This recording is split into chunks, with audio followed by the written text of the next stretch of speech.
True Comic Gurus, it's your boy Razor Comics, and it's Friday night, 8 p.m. Eastern, a little bit after. You know what that means? It is time for late night after hours with your host. That's me, Razor Comics. What it do, everybody? Welcome to the show. Well, we're waiting. I know, I apologize. Thank you for hanging out, sticking with me. I appreciate you. We are going to get to the proceedings this evening, but welcome to the show, people. Welcome to the show. Welcome to the show, people. Welcome to the show. We have a jam-packed show tonight. It's toys, toys, toys. And what we're going to do tonight is we're going to show off some toys. We have some old toys. We have some new toys that we're going to talk about a little bit later on today. We're going to flip back and forth. We're going to talk about the new Stormtrooper that's been released, G.I. Joe Classified Series, Teenage Mutant Ninja Turtle crossover with G.I. Joe, 2026 Toy Fair that was out of control. It's Friday night, guys. What it do? Hang out in the chat. All are welcome. All are welcome. All are welcome. All are welcome. And we truly mean that. We truly mean that you are all welcome to hang out. I promise you we're going to have a good time. I'm not going to freak out and get all crazy. I'm not going to lose it like you think I am, yet. I'm not gonna do what everyone thinks I'm gonna do. And flip out, man. Who's coming with me, man? Who's coming with me, man? We have a great show lined up for you tonight, including the top 10. Top 10 tonight is the top 10 reasons why Late Night After Hours is the #1 comic book community late night show. That's right. I am going to toot my own horn my own toot. I'm the tutor of my own horn tonight. So get ready to laugh your ass off because we got the top 10. We got Rob Cheap Comic Collector backstage tonight, guys, hanging out, wait for me to get the show started.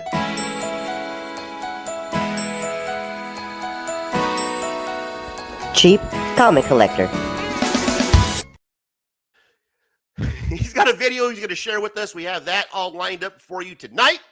So thank you for stopping by and hanging out. But first, we got some breaking news we got to get into. Comic Book Community Award news. I have it for you guys.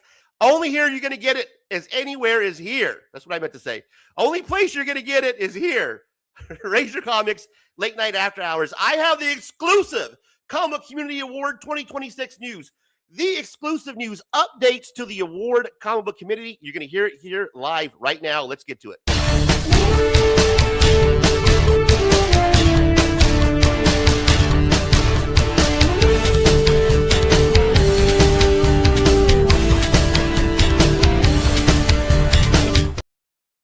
Thank you. Appreciate everybody stopping by. It's Late Night After Hours. I'm your host, Razor Comics. And here, ladies and gentlemen, we have Comic Community Award news 2026. Brian LCS seen here looking like the stunt double for J. Jonah Jameson. Holding that 2026 CBACA Comic Book Community Award sticker like it's a Pulitzer. Brian announced last week that the CBCA committee will now consist of 3 people. 3 people.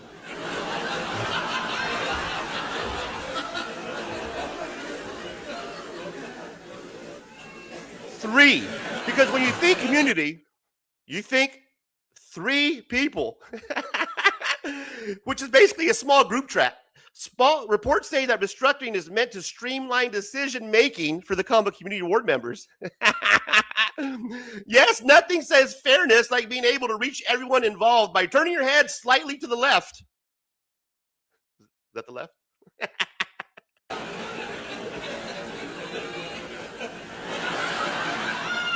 Thank you. Yes, thank you. I appreciate that. So the CBCA awards are starting to look less like a community celebration and more like Turning Point All-American Comic Book Community Awards. Because when the community gets smaller every year, it stops feeling like an award show and starts feeling like a family meeting where Daddy Brian LCS decided who's winning ahead of time. But hey, maybe I'm wrong. Maybe this is bold new leadership and Brian LCS is grabbing the Comic Book Community Awards by the reins, taking over because nothing screams community celebration like after careful consideration, we, the Comic Book Community, agree with Brian. Put him up. Long live Lord Brian And that's tonight's top stories, ladies and gentlemen. Thank you for stopping by. It's late night after hours. It's time to get this show on the road. Let's go. Are you ready? Because I am ready. Let's go then. Let's go then.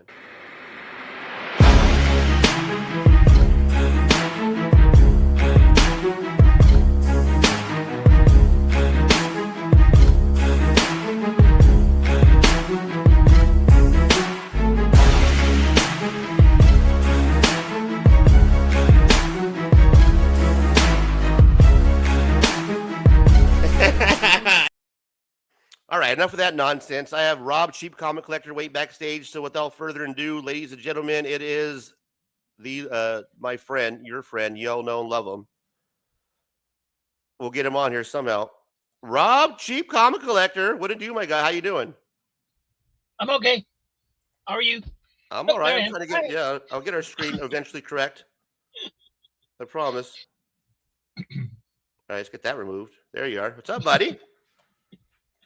Thank you for stopping by, my man. Appreciate you. Welcome to the show. Yeah, no, I was happy to do so. It gives me a chance to show off some toys that I got in that I haven't shown anybody yet. So Nice. I don't collect toys a whole lot. But I do have, I mean, you can see there's like action figures around the room, right? Yeah. Along the top. A lot of them I can't get to because the comic books are in the way, but but I recently bought Steven Spock's comic book collection, and he threw in some toys that he had. Nice.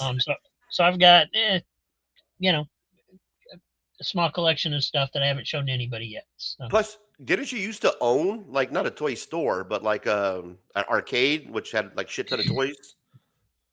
Yeah, Right. and that's how I ever got into action figures in the first place, was because I used to buy them for the arcade that I worked at, because I bought all the prizes. Nice. And so there used to be a company called KB Toys, was like discount toy store. They'd have all the older model action figures on closeout kind of thing. You know, it was like, Right. it was kind of like a discount Toys R Us. So I would go in there, and usually you could get, sometimes they'd have action figures like 2 for $5 or whatever, and they'd always have the Marvel ones, the Toy Biz ones. Nice. So I would buy those for the store, and eventually I just started keeping some of them and buying ones for me and putting a collection together a little bit. You know, I didn't have all of them because they were basically the ones that didn't sell in other stores, probably. But do you yeah, happen to have any of your original toys from when you were a kid? I don't think so. If I do, it would be something very small, and not where I can grab it. Now, I might have, like, when I was a kid, I only had one Star Wars action figure. I had the Yoda with the orange snake. Yeah. I think that's That's- somewhere in a shoebox. I used to have Micronauts, a few Micronauts. I may have 1 or 2 of those laying around somewhere. That's definitely old school. Yeah. But that's what I would get, because they didn't, my parents didn't know the difference between Star Wars or Micronauts or Flash Gordon or whatever, right? So Yeah. every year for Christmas, birthdays, whatever, I would ask for Star Wars figures, and I would get Micronauts. That's cool, man. I don't have And any- one year they find somebody, and I don't remember if it was my mom or one of my brothers, they finally bought me a Star Wars action figure. It was the Yoda one. right. But by then I was over it. I was a little bit older, and I was like, "Oh, thanks." And You know, what a odd first Star Wars figure to pick, right? The Yoda, right? Not Darth Vader, not Luke. You know what I mean? Like Yoda.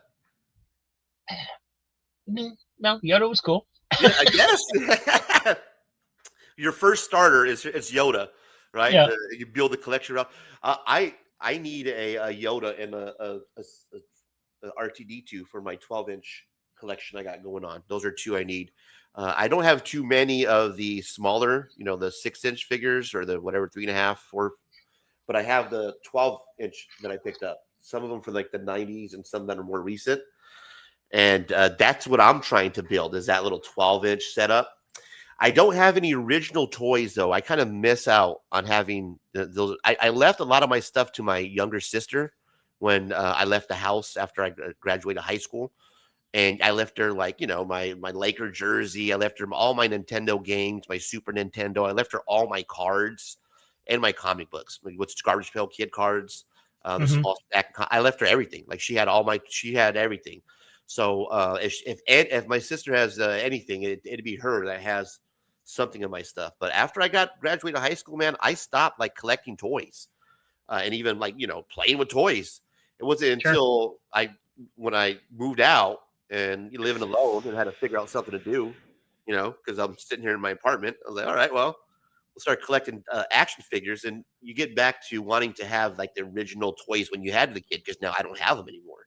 So now I want like the He-Mans, and I want the G.I. Joes. One thing that I don't like to collect, and I think we talked about this a little bit last week. Me and Swag were both underneath the same opinion. One toy to me that was overrated then and is overrated now, and I got to pull up the article on it, but the sales are slumping. Like they're not selling these toys anymore. Transformers, man, are really hot at one point. They're not hot anymore. They used to sell big time, but they dipped off. Kids are not playing with them.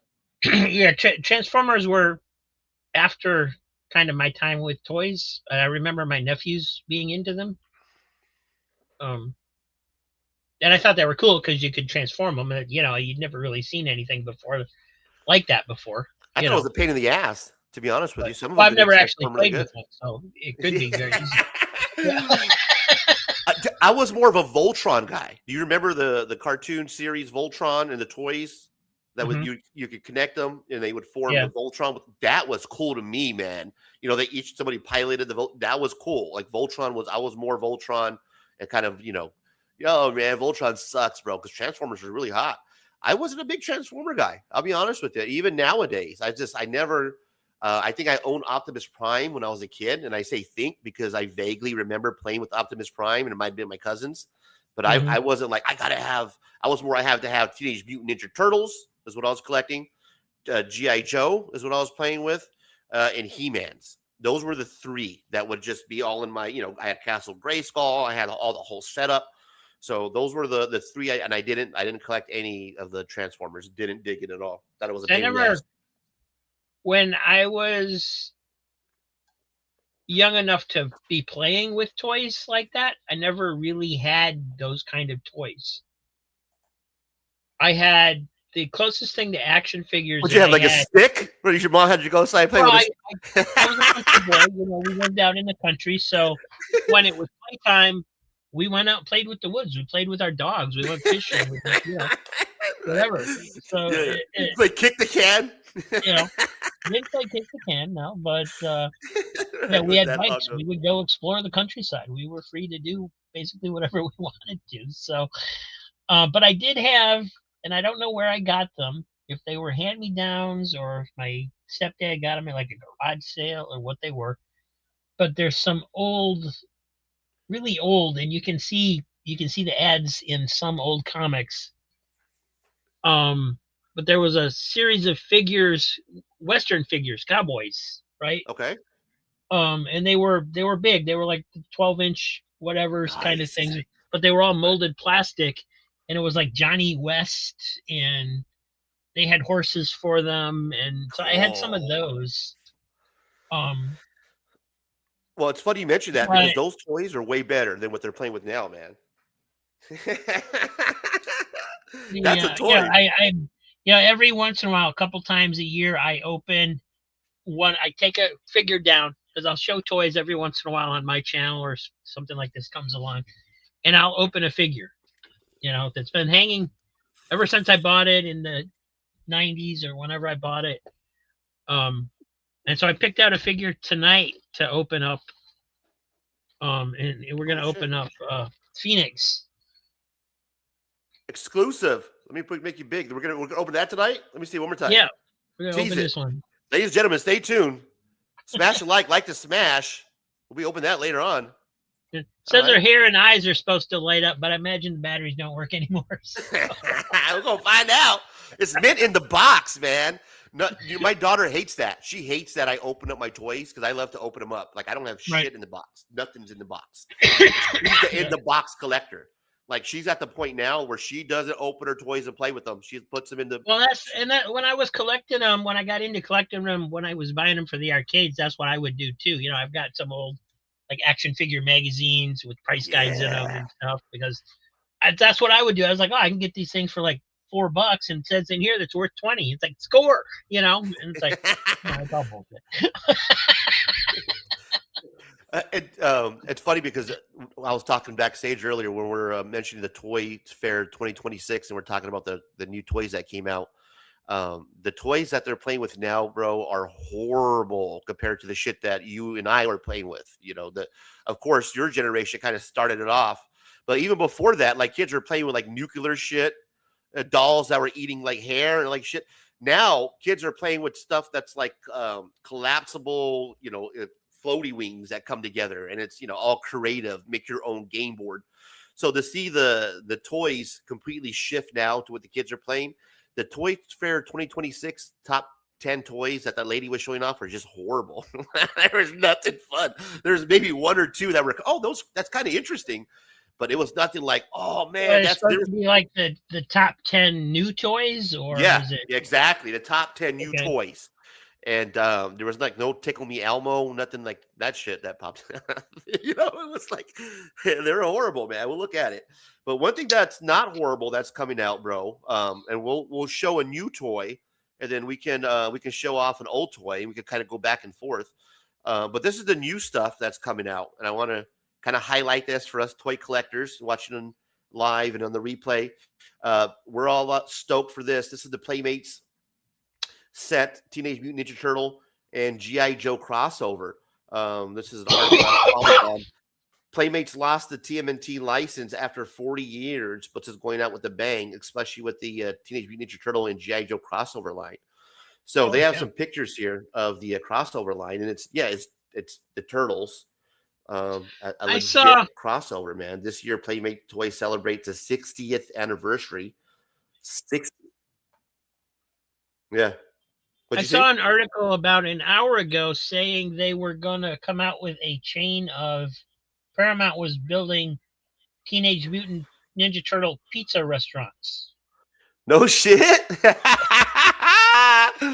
That's a good idea, man. That's weird. Are you gonna like eat in a sewer or what the? Yeah, right? A rat's gonna serve you. Well, because we have some of those restaurants out here, those novelty restaurants out in like in Scottsdale and Phoenix, where it's, you know, you go in, there's like a Pulp Fiction restaurant, right? And they have like a menu. Yeah. I'll see if I can find the article. I think they said Scottsdale might be like where the first one was going to be. I wasn't fucking mistaken, bro. That's hilarious because that's where they have that Pulp Fiction one. They have another one. It's all themed, and you walk in there, the menu's all built around it. But yeah, you're right. You're going to be eating a sewer, right? Fucking the Turtles. But the playset right here looks pretty dope, man. That's what this. So this guy here has the whole setup at the toy show, and then you have Destro. Yeah, I think it's Leo. That's like Splinter. Check that out, man. The G.I. Joe helicopter. They've been making Teenage Mutant Ninja Turtle action figures for 40 years. 60 years. Well, I don't think I think they're just celebrating. It says the Playmates celebrates 60th anniversary producing premier action figures. I don't think they've been making them for 60 years for Turtles. They're just, you know, Playmates is celebrating its Playmates 60th anniversary by going out with the bang on their Teenage Mutant Ninja Turtle line. These are the characters right here. So this is the actual breakdown from Toy Habit. So you got Snake Eyes, who's Leo. And then you have Roadblock Raph right here. Dialtone Donnie. Shipwreck Mikey. There's Shipwreck Mikey, which looks pretty cool. Like the G.I. Joe Shipwreck, but with the nunchucks.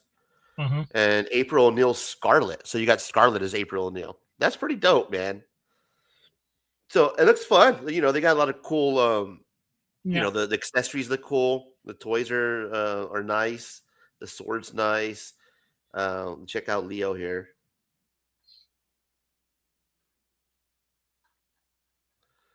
Look at the artwork on the box. That's gonna be dope, right? Like the G.I. Joe artwork.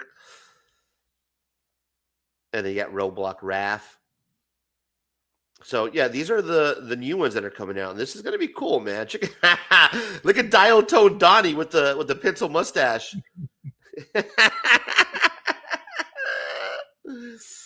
Oh man, that's cool artwork. I'm sure there should be like a comic book soon that's coming. Yeah, those look Mikey pretty gets- cool.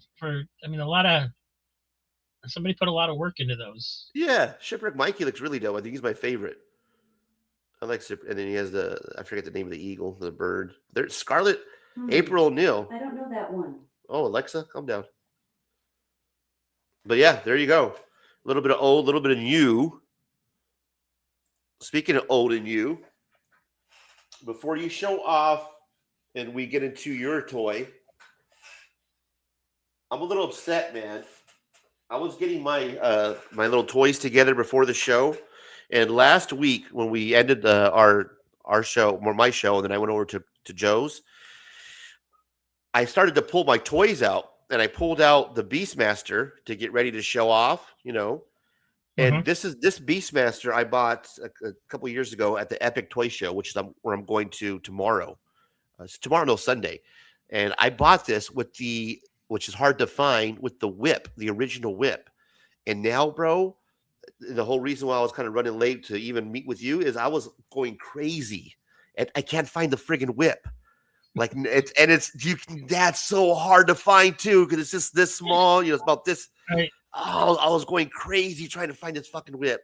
So I was so upset with myself because it's the original Beastmaster but without the whip now, bro. And I was so upset. Like I've been looking at the floor like a crackhead, looking for his last rock. Is the whip black? Yes, exactly. Probably just sitting on that base back there somewhere, and you just can't see it. It is. I'm gonna have to look really hard, man. But yeah, more than likely that's where it's at. I couldn't find it for shit. Huh.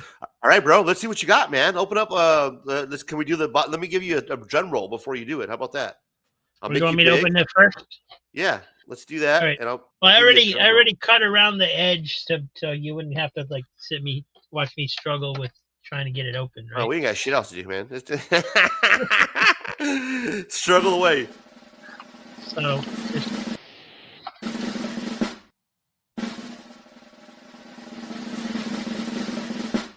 just played in the box. It's the first time I ever did that. Ripping this sucker open.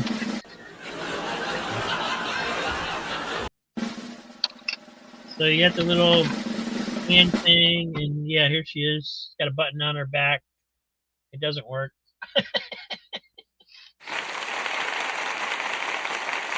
Nice. It doesn't work, huh?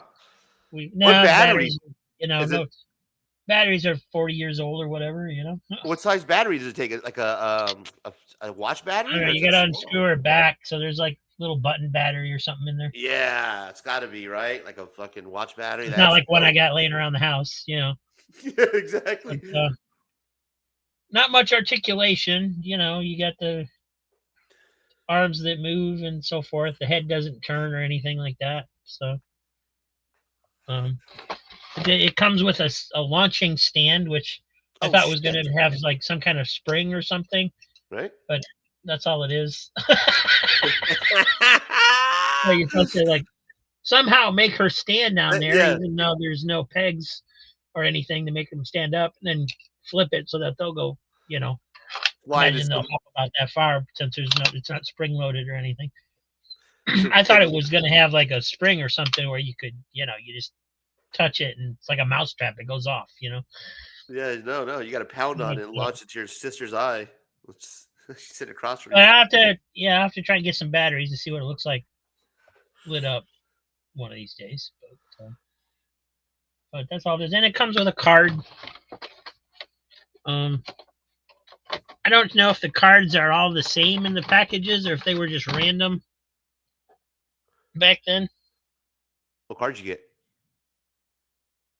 I don't know who it is. It says Tyler on it. Yeah. Some kind I of wonder X-Wing character. Yeah, it's like it sounds like his superhero is like ordering Starbucks or some shit. Yeah. And then, of course, on the back it shows like all the, bunch of the different figures. Right. So, And what year is that from again? That's the X-Force, X-Men from. this is X-Men Phoenix Saga series. It says,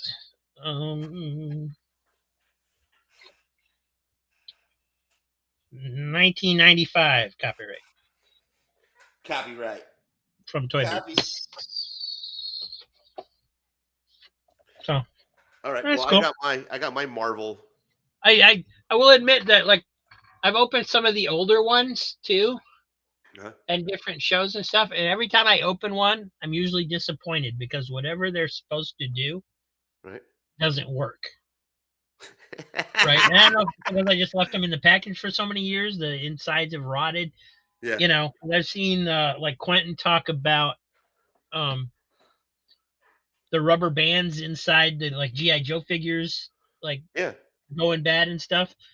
And so there's a Beast figure that's supposed to jump, right? There's supposed to be this little thing, little trigger on him where you can set him up and it'll do a flip or something. Doesn't work at all. Just doesn't do anything. So I'm thinking there's some kind of rubber band or something in there that's just rotted, Yeah, I sent Quentin the link on Instagram because I wanted to ask him. I don't know if there's any way to fix these. My friggin' so I got when I started to buy these He-Mans like a couple of years ago at the toy fair, I was just grabbing them and not really testing them because a lot of the guys had them like kind of in one of those little cases. So when I got home and pulled it out, it's like this. So, you got Merman, but he has his hips that are just all fucking, like, I can't stand him up. You know what I mean? Looks like he's been riding a horse. So probably the same kind of thing. There's like a rubber gasket or something in there that's worn out or rotted or whatever. Yeah. That'd be my guess. And it happened with the He-Man too. I got the He-Man battle damage, but it got the but he got the old horse. I can't stand him up, so I'm gonna have to get a new He-Man and a new Merman. But the Buzz Off is other than him and Beastman. Buzz Off is perfect, man. He's like I've got the axe over there that he comes with, but he's complete, and it feels good to hold him when I'm on the couch just kind of reading comic books. But I love the Buzz Off, and you gotta have Skeletor.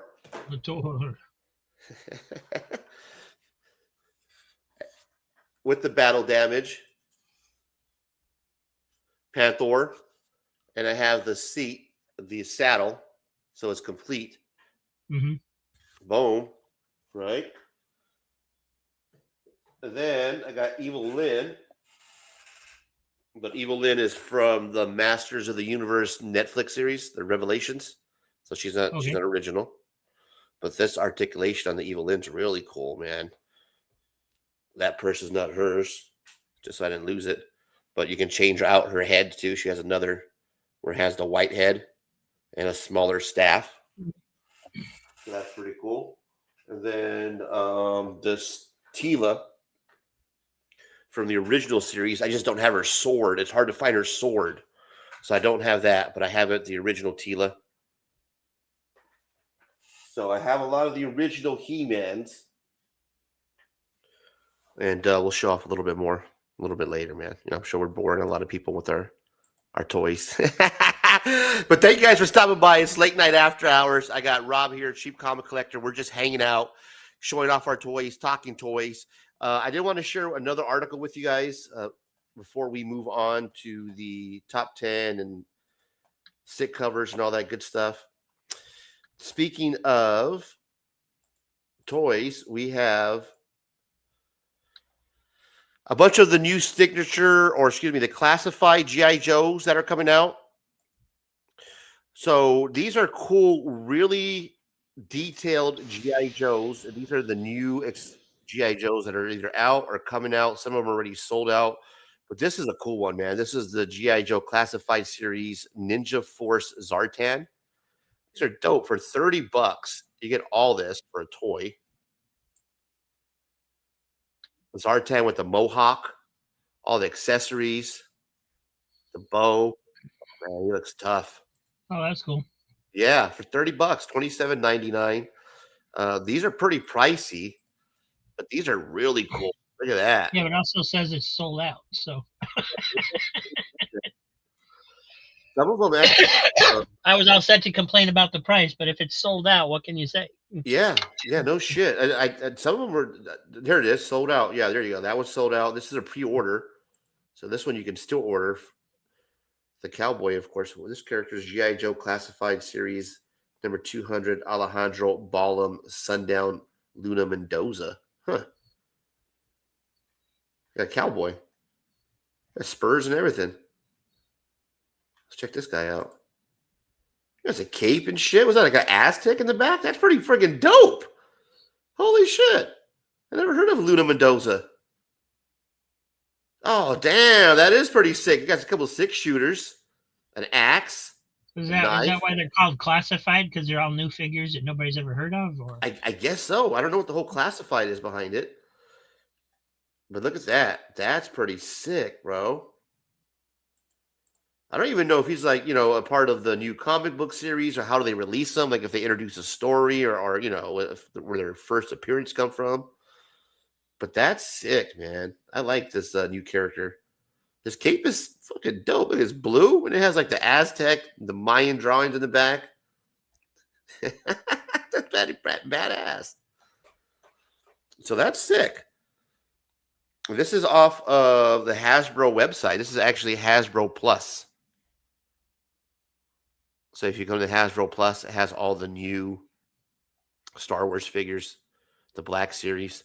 Speaking of new Star Wars figures, Star Wars came out with a new Stormtrooper that they just introduced from the new movie. So this is the new Stormtrooper for the Mandalorian series, the new Mandalorian movie that's coming out. Mandalorian and Grogu. Imperial is it Snow Stormtrooper? I can get my glasses on. Imperial Remnant Snowtrooper. Imperial Remnant Snowtrooper. So that's going to be him in the movie. And then that's the action figure. okay, Pretty cool. it's I okay. like the gun. Like the sniper type rifle. Yeah, But that's the new Stormtrooper. Yeah, pretty cool. Ooh, ah.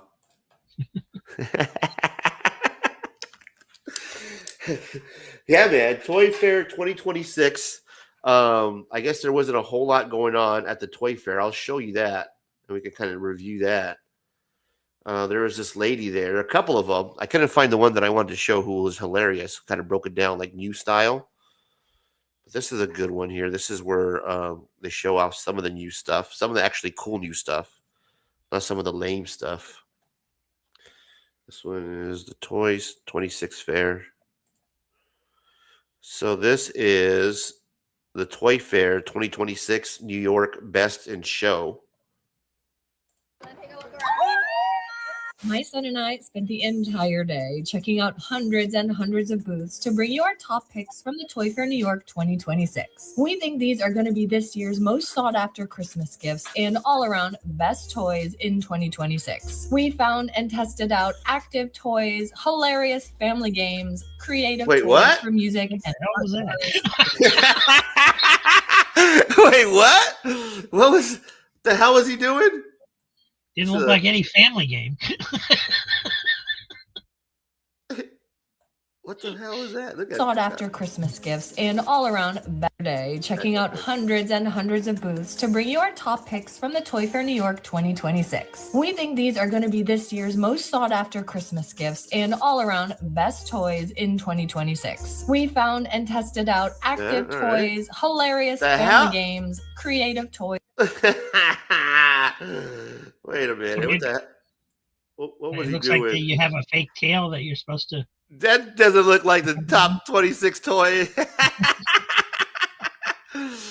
I think they just spliced that in there. You know, like during like one of those Disney movies where the projector guy would just like splice in like an ass cheek or something in the middle of the movie. And nobody would catch it. It'd be real quick.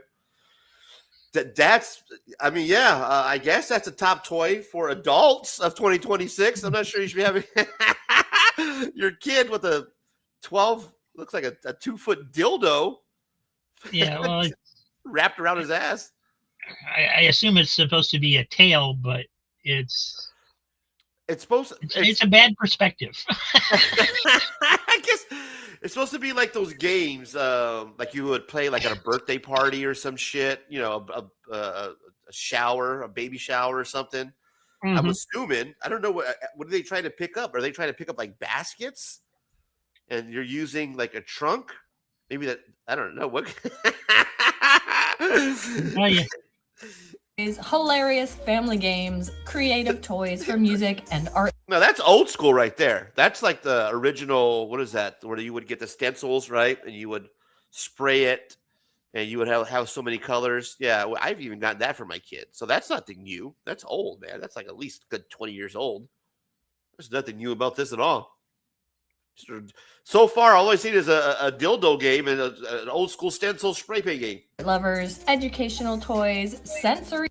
There you go. There's the build your own friggin' board game. Fidget toys. Heck, we've even got some brand new toys that haven't even hit the shelves yet. Links to shop all of these are in the video description below. So sit back, enjoy what it's like to visit Toy Fair New York, and get ready to shop. We went on the first day, which kicked off bright and early at 9:45 a.m. with the cutest costume character parade ever and a ribbon cutting to kick off the Toy Fair. We want to welcome you to the 120th Toy Fair here in New York City. 120th Toy Fair. Wow.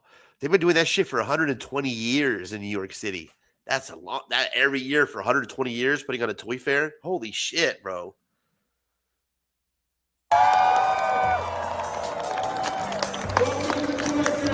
Oh my God! Before hitting the showroom floor, we had two quick appointments. The first one with Razer, one of our favorite brands we always go check out. That's old shit right there. Remember that red Yeah. thing that you would sit on and you would just scoot? That's the same fucking toys. What are they doing? Check out this new toy. No, that's this Razer. You're making the same toy all over again, Razer. That's not nothing new. It looks like they're trying to re-release like old toys and maybe creative type toys to compete with all the digital stuff, you know. Right. Yeah. Bringing those back because those were fun. I mean, the ones that we had were red ones. And, you know, it was like they didn't have the extra thick wheel in the front. They were actually small, like skateboard wheels. That thing, some bitch was fast as hell, man. You can fucking go into that thing downhill. Yeah. And you're an inch away. It was like a bobsled. It's like fucking the Winter Olympics, but on a one of these things. Toy Fair, they showed us some of their new products, like the Light Wave for toddlers and That's the dope. Sonic scooter. And it has the ability where you can actually pull these out and change the sound and also turn it off. So if it starts driving you crazy, you can turn it off. That's just putting a fucking baseball card in your spokes. Yeah. Exactly what I was thinking. That's all that is, bro. Hey, Synthetic Panels, man. Thanks for stopping by. Welcome to the show, my guy. Appreciate you. Let me welcome you properly. So just me, you, and Rob hanging out. Welcome to the show, my guy. Welcome to the fucking show. Hang on. Don't go nowhere. Welcome to the fucking show. There it is. Man, we're just watching this fucking breakdown of toys that are basically just the same toys, just done all over again in a more expensive way. because all they did was they took the original idea of taking your baseball card, placing it in the spokes, and then Razor Scooter said, "Hey, you know what? Let's just add that same sound to your scooter minus the the baseball card." Oh my god. Don't try this at home. And we even got to try out the new Crazy Cart Shuffle Max for adults, which is going to be hitting the shelves soon. Oh my gosh. This is the adult version. That does look fun though, right? Yeah. You can imagine if we get a bunch of us together, you know what I mean? We can fucking sit there and really have a good time, man. Especially if you have a big old hallway like that or some shit where it's just you and like 4 or 5 other you guys. need like a gymnasium or something to be able to, Is it out yet? It is coming out this summer. Coming out this summer. Oh, that was cool. He's like, "Hey, ladies." You right?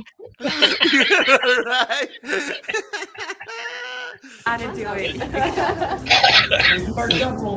We also got a demo of the Rip Surf. Put your foot right here, push off, and it's like a surfboard on God. What the? That's basically a skateboard, Razor. You just I love Razor coming up with these. Yeah, they just put a ideas. swivel on the. It does look easy though. Like you don't have to pedal. You can ride it like a surfboard. You never have to push. Like a Yeah, you don't have to push. All the speed is generated by your hips. You can steer it very tightly. You can do tricks on it. That's pretty cool though. I gotta admit. Some skaters gonna really fucking do some dope shit with that. Yeah. Woo. Oh, sick. It's Wow. kind of a new generation. Yeah, skateboard basically, right? keyboard. Yeah, that's cool.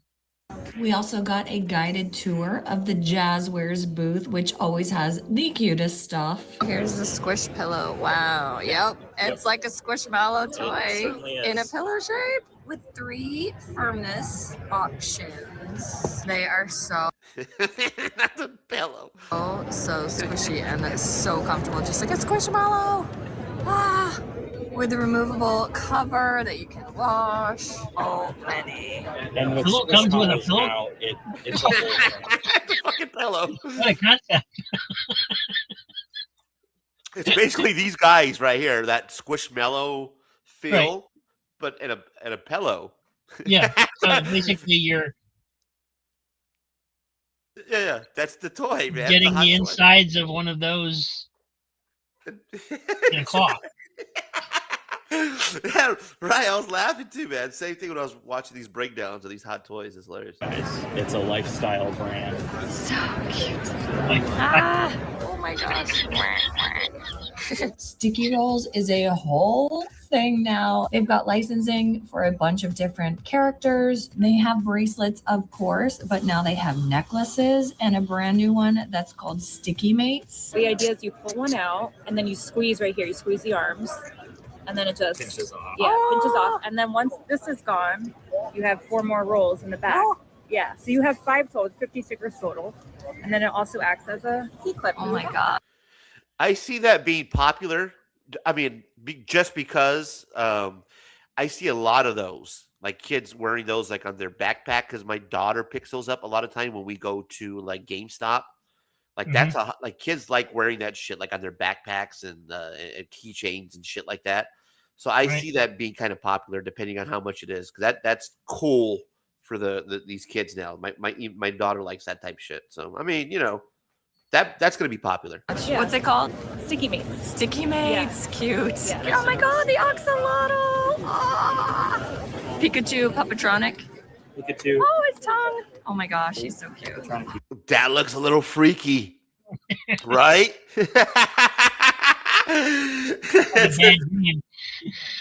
Yeah, that looks a little creepy. At the same time, cool though, like a cool, creepy way. If you like, That's dope because it's all like, it looks like it's a regular stuffed toy. That's yeah. what's weird about it. Yeah. Let me back that up. That's pretty cool. Yeah. What's it called? Sticky mates. Sticky Mates. Cute. Yeah. Oh my god, the Axolotl. Ah. Pikachu, Puppetronic. Pikachu. Oh, his tongue. Oh my gosh, he's so cute. Trying to keep it. Oh. If you like That's like $100 at least. That's like $100 toy, right? spelling games, you've got to I try don't know, out 'cause it looks Spellio. like- Both It looks like it's pretty limited on what it does. I mean, it's opens its mouth, the ears fold back, and the eyes open and close. So it's it's not like it's got arm movement and Yeah, stuff. that's true.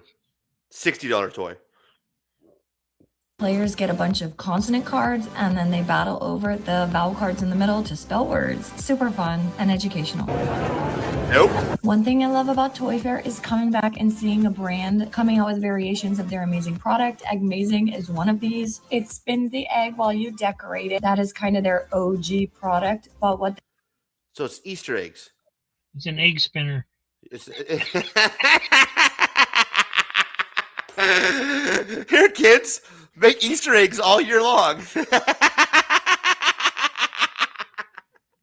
That's only hot for the next month. That's it. You're only going to play with that during Easter, and it's going away. That's a waste. they've come out with is different things inside of the eggs. This one in particular comes with 3D printed dragons inside. So cute. Also, they're giving you fake eggs to color, not real eggs. Yeah. Oh, okay. Gotcha. Ooh, that's so cool. Ooh. That's pretty dope. Oh my god. Oh, that's sick. It works with most That looks fun, right? Just pegging somebody in the fucking the Yeah. house. I can see all kinds of mayhem. Like that's a Nerf gun on another level. That's pretty sick. It works with most regular Crayola. Ooh. Oh my god. That's pretty cool. It works with most regular Crayola I markers. reckon Yes. someone would Okay. spin it up in And, the air if you just did it. Yeah. Right? No one said shit either. I'm like, you fucking brat. What, are you gonna buy that now? You little fucker. Yeah. It's a prototype. You doing that shit? Feel like hell with these targets and just start shooting people walking by. You're like, lady, can you take your YouTubing ass on now, please?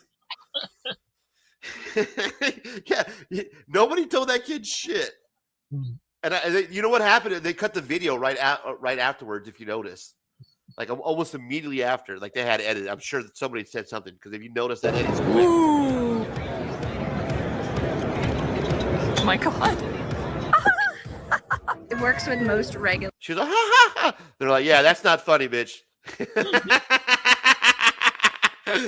Hey, get your kid. Go move on to the Crayola marker airbrush booth. Crayola markers. Yes, Okay. and this is really nice. It's washable, so if you have kids at home and they get it on themselves or the counter. Don't throw it, and you can shoot it, you little fuck. Something like that, it's really great for that reason. You just insert it at the top Mom, here, look at my temporary and you can just spray tattoo. with That's what they're going to do with that. They are going to paint themselves. Take it apart, put a needle in it, start eking themselves. paint. Wow. And at retail, it comes with 5 stencils. Okay. So if you want a little assistance on creating something, you can go for that. Would you like to give it a try? Yeah. No, don't give it to that fucking kid. This is the No, Real that's- Cute magnetic monorail toy. I'd stencil myself and have tattoos. That's what I would do. Right.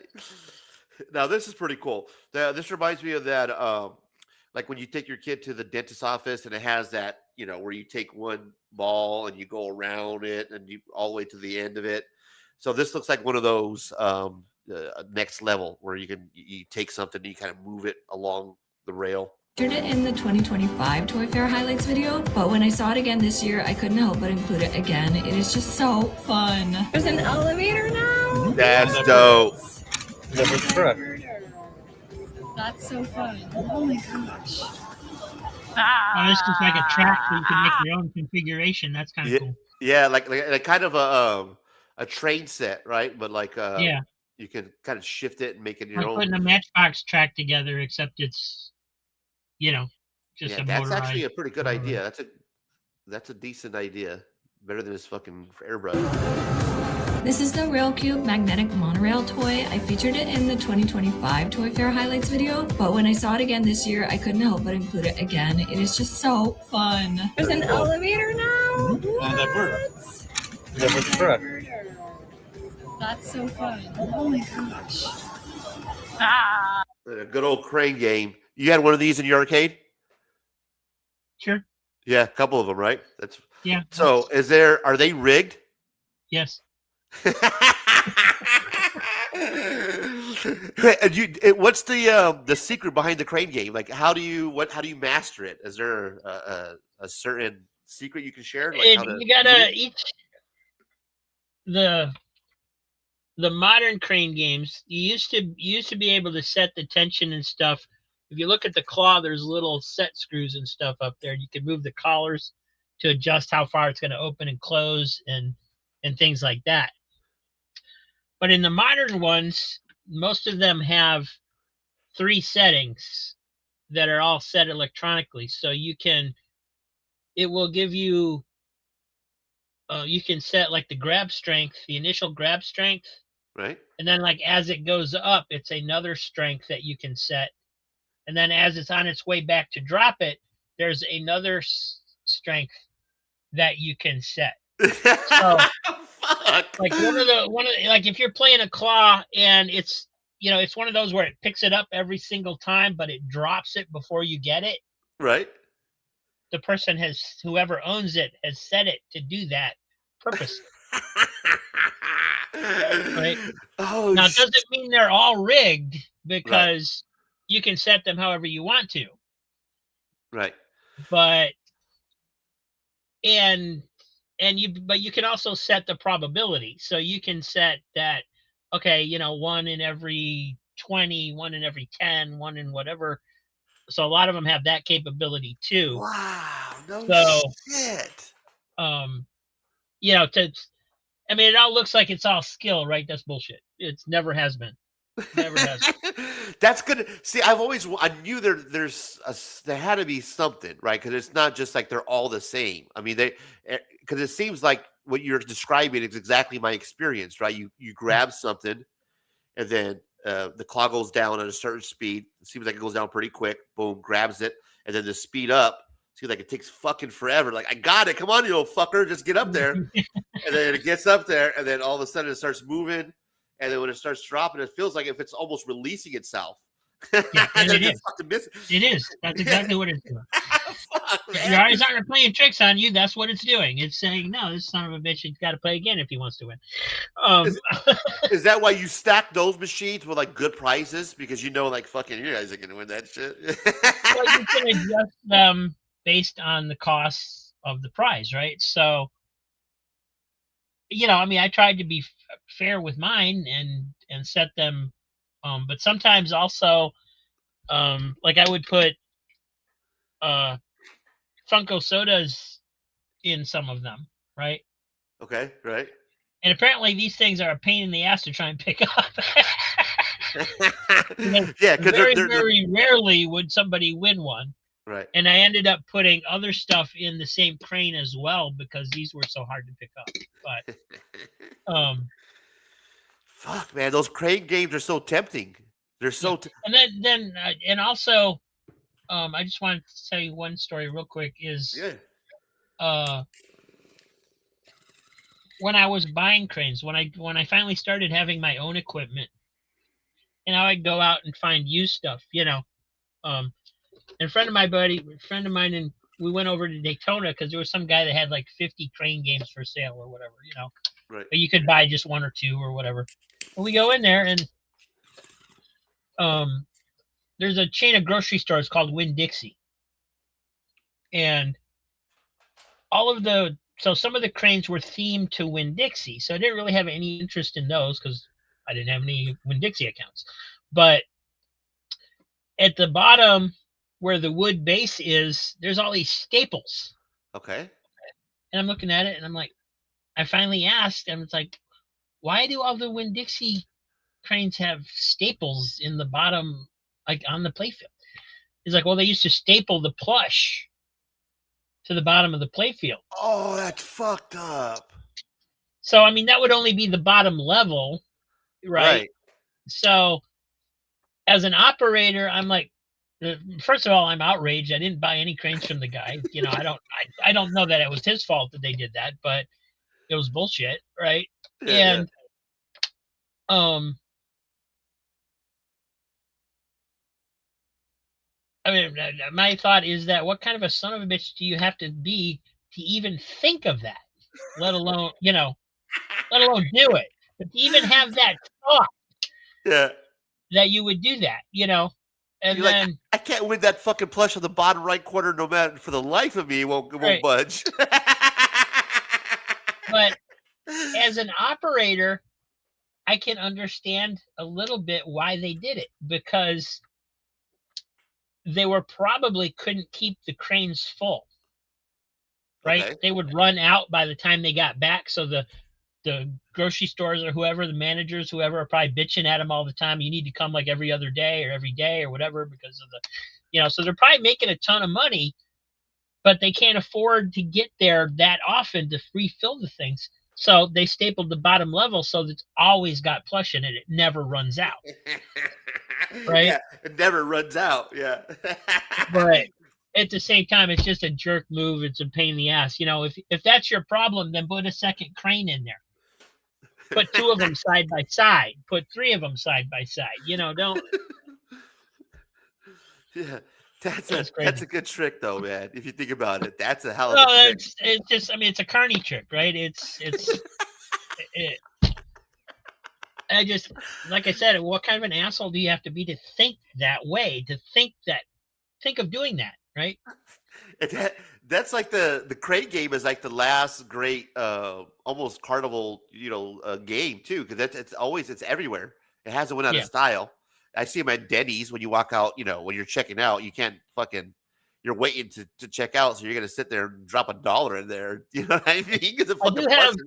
I do have one tip for the giant cranes, like the great big ones with the great big claws, where they're picking up a big ball or whatever. Right. Those run differently. Those run on an air compressor. So the strength of the claw is all done by an air compressor. Okay.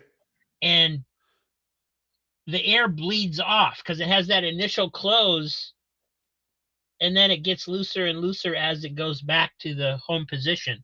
Okay. So the thing to do to win on those is to pick up something close to the drop hole. Oh, right? If you're picking something up in the back, you're not going to make it.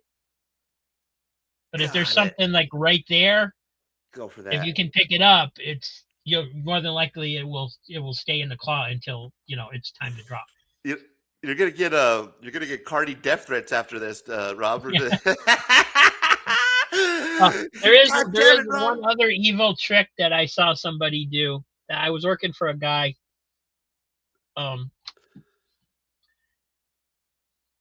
and he had one of those big cranes, and he used to gift wrap boxes, and basically just put a gift card or something on the box, like $50 gift card, $100 gift card, Amazon, whatever. Right.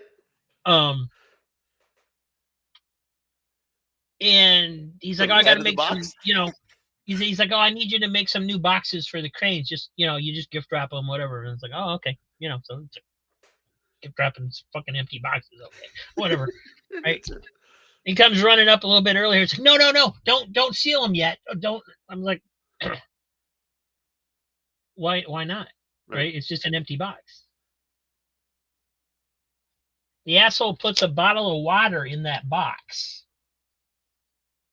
so it will roll around while you're lifting it. Right. And basically knock the box back out of the fall. And people would still win despite that. Right. But even up the playing field a little bit. It would definitely, make it a lot harder.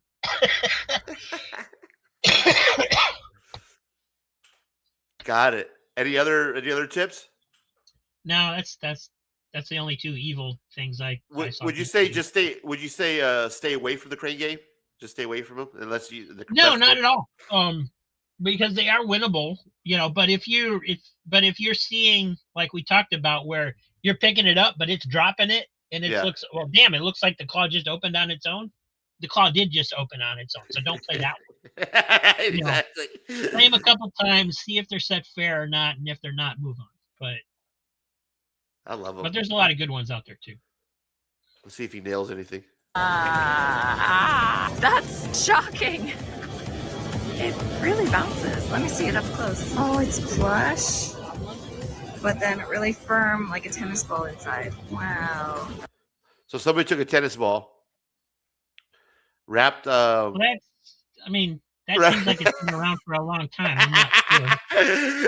I mean, Exactly. I ones before, but Or one of those blue rubber, where the racquetball balls, handballs, right? It just basically wrapped a plush around it that they found at the dollar store. Yep. Slapped a $10 price tag on it. I mean, it's kind of cool. I mean, at least you can do something with your stuffed animal, I guess. But yeah, exactly. That's it's definitely better than beans. yeah. Right? Yeah. Because you can't do anything with that. At least you could toss this around. Yeah. So fun. Oh my gosh. Beanie bouncers. That's cool. Beanie Babies had to do something, right? I mean, you can't just sell Beanie Babies forever. So somebody had to come up with it. They're like, you know what? Fuck it. Let's just take that ball and put our shit around it. And somebody's came up with that idea. We're like, hey, we should have thought this a long time ago. Kenzo's a fan. Oh wow. Yeah, they seem to bounce pretty good too. And you got the Beanie That's Baby actually collectible. I remember seeing, like, a while ago, the arcade companies came out with plush balls that would bounce. And they weren't like that. They were more of a cloth-covered inflatable ball. Yeah. It was supposed to be a ball, not something else. But they're kind of cool. Yeah, these Looks are. like You they got got a Spider-Man. Looks like they got a Spider-Man one there. Yeah. That's what I was saying. Yeah, exactly. It stands out. You can see the eyelids. Yeah, that's cool, man. Maybe an Iron Man too. There's the Hulk. It looks like maybe Venom next to Spider-Man.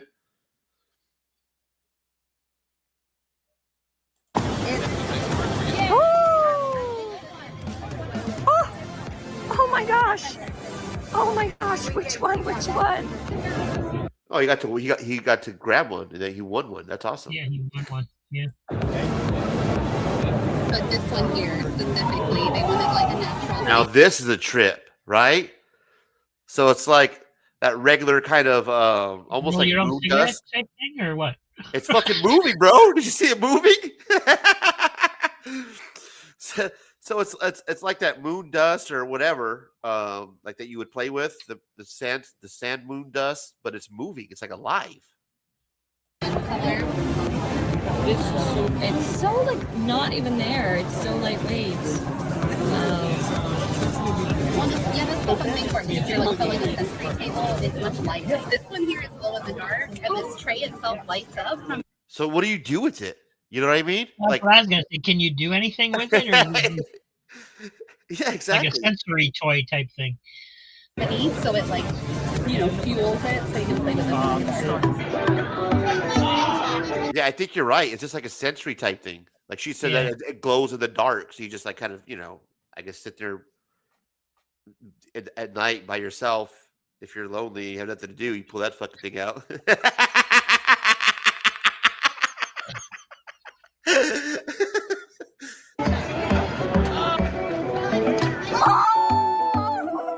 Yeah, these kids have been nailing it. He's been fucking on point the last couple of one.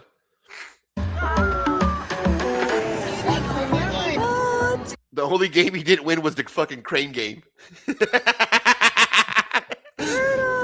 These are specs. This was their original product, and now they have so much stuff going on. And look at this stuff.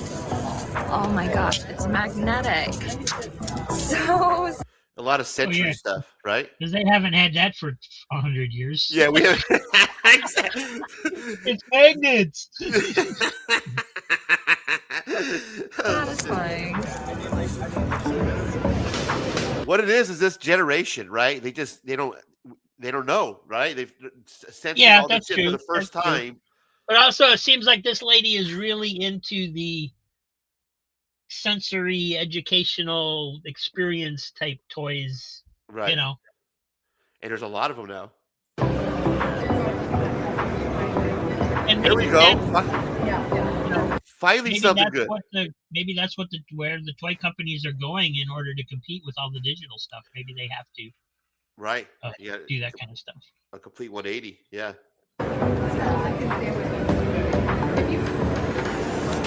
Just plug it right into your TV. That is so genius. You got Tetris Duel, Pac-Man, Oh, that's pretty cool. Astros. Yeah, but again, it's not like they haven't been around for the last 20 years. It's just smaller and it's like a Fire Stick now. That's all it is. That's what they made it into. Mac and cheese is everywhere this Puppet Pals. All right. year. I don't know why this is trending. It's a macaroni and cheese. Yeah, it's mac and cheese. A squishy toy. Squishy And toy. Oh, it's like a dog toy? She said it's trending. She's like, I don't know why it's trending. Yeah, us either, but that's trending. Nice. Pop darts. You're going for the red, right? Like lawn darts, but remember those sticky hands that you would hit against your refrigerator that came like in the ball, the quarter machine you would take out and had different colors and it would stick. It's kind of like they still sell those. right? So this is like a lawn dart mixture with that.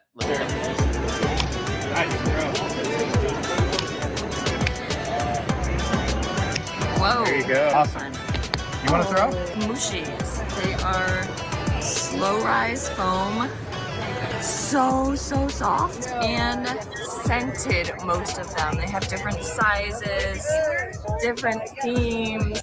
That just looks like a novelty, like Spencer's item that you would get like at the mall. You know what I mean?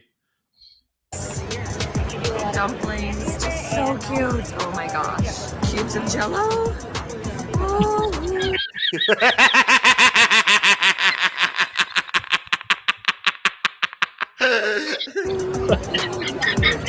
There's no residue, but they do feel like a little bit sticky. Crazy errands. It's a block of Jell-O. Like, fuck it, man. They're like, you know what? Just think, you know what? We're gonna just sell some Jell-O. See, that's something mom and dad would buy and serve to their kids. Right? Jell-O. What do you mean? There's always room for Jell-O. Go ahead, take a bite. This is cool because this is like the old paper football. You know what I mean?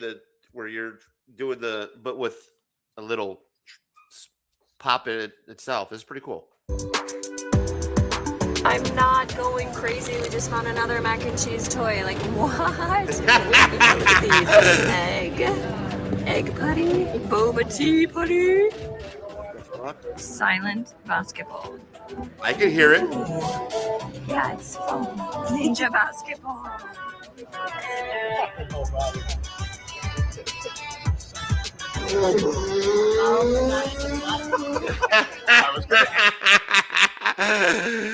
That's awesome. Asked if it was. What is it? It looks like it's just a big fart, like a big ass. Yeah, it looks like a big butt. Jeez. I was gonna ask if it was. That rocket drone. That's pretty cool.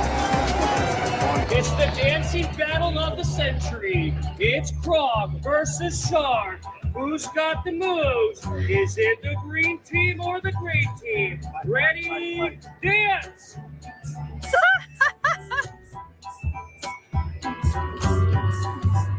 Who can do the moonwalk?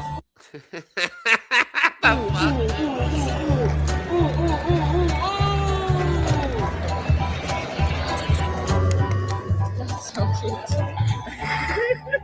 Crazy Croc and Crazy Shark. Those are fun. These adorable plush Pockettos have magnets on their hands and belly, so they'll hang snugly. See, those are big toys right now. Those little fucking, they clip on anything. And it goes on and on, man. Row your own goat. In the cat butt, Kenzo, let's go. Oh, exploding kid. Micromags travel sets. That is actually genius. You're not going to tell us what row your goat is? Oh man! Oh look, these are the old school. Put your quarter in. Oh my god, it's so cute. Reindeer poop butter slime. Kawaii Slime Company. Reindeer poop. Oh yeah, a boba tea.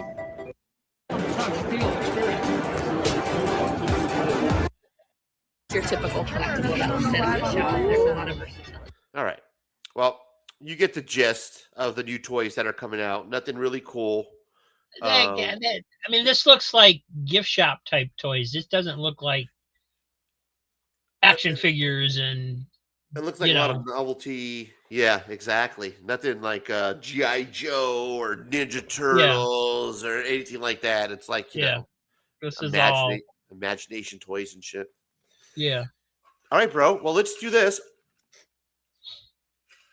Stick around, man.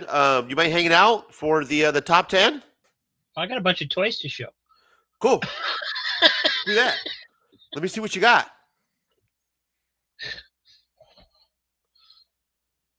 Well, this was part of the Steven Spock stuff. It's not a toy per se; it's just a figurine. But what? Steven Spock? Cool. Oh, nice. Yeah. You know, based on the animated series, limited to 3,200 or something. Not limited. I bought these at Walt Disney World. Yeah. You got the Devil Donald and the Angel Donald, right? Oh, nice. And they got magnets, so you can put them on your shoulder where they belong. What?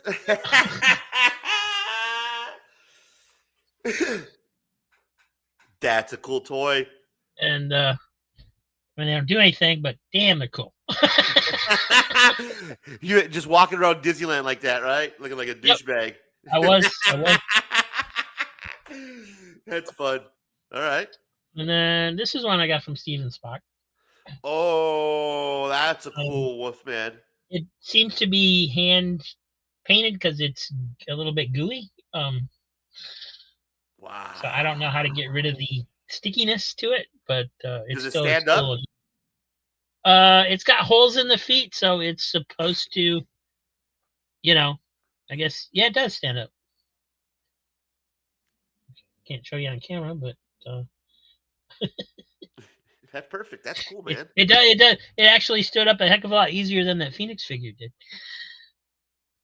So that's cool. Hell yeah! And he sent these to you? Yeah, it was part of the collection I bought from him. But he basically just threw them in as free. So I got Mr. Fix-It, the Hulk.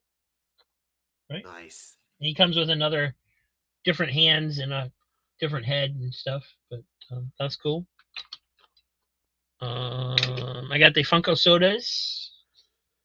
He had 2 of them. I used to buy these for the arcade. This is something I could have really gotten into, but they were like $15 a can, and it was no shit. I have the Scarlet Witch one. Oh yeah, that's cool. And I'm like, I'm not getting into something that costs that much money, But I thought it was cool that they came in a can like that, and right. It was just, if they'd been like $5, I'd have been all over them. But yeah, and I did find some for $5. That's how I was able to buy them for the cranes. That's a cool one. Cool. Yeah. So those are cool, but I'll probably just end up giving them away on my channel. Right? Yeah, those are fun. I got one of those, Scarlet. And I showed you this the other day. Yeah, this is my favorite. That's dope. And it shoots steam out of its mouth.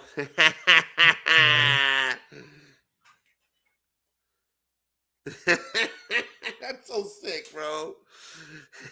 It'd be cool if it made like a noise or something. You know what I mean? Like if it, it doesn't make a noise or something. But that's a cool toy. You can still buy these at like Target. Is where I found the information on them.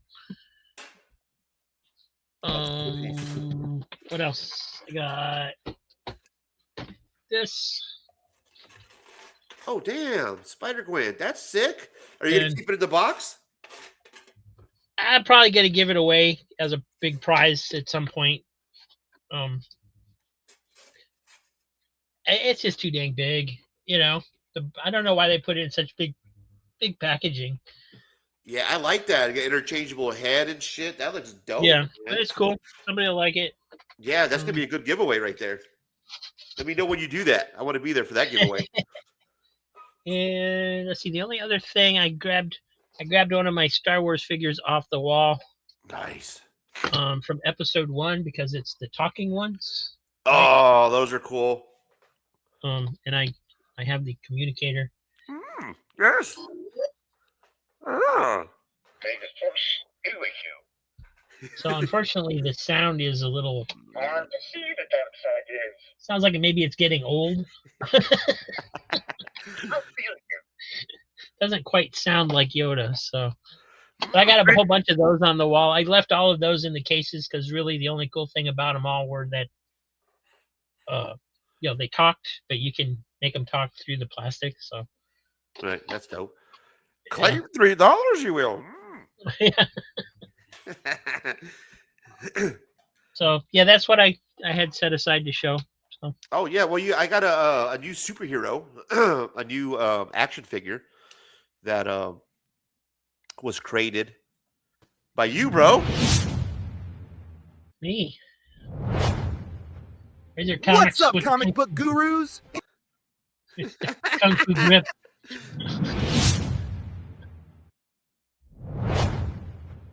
What's up, comic book gurus? I wish I had that jawline.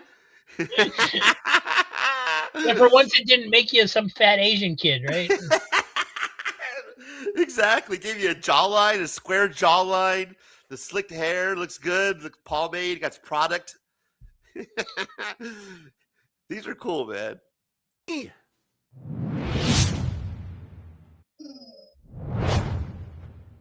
Kung Fu Grip.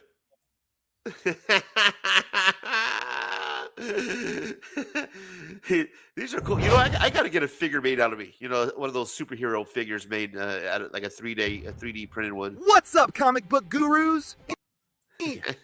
That's pretty cool, man. Thanks for making that. It's hilarious. Once you sent me that on the Instagram, I was dying. I was like, yeah, that's perfect. At least I'm not an Asian boy. Right, exactly. Let me take a smoke real quick.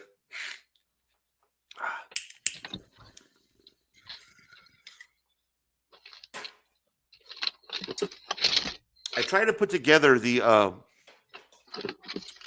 stick covers list, and I guess we could knock that out real quick because I'd have enough time. And to be honest with you, there wasn't a whole lot of cool shit out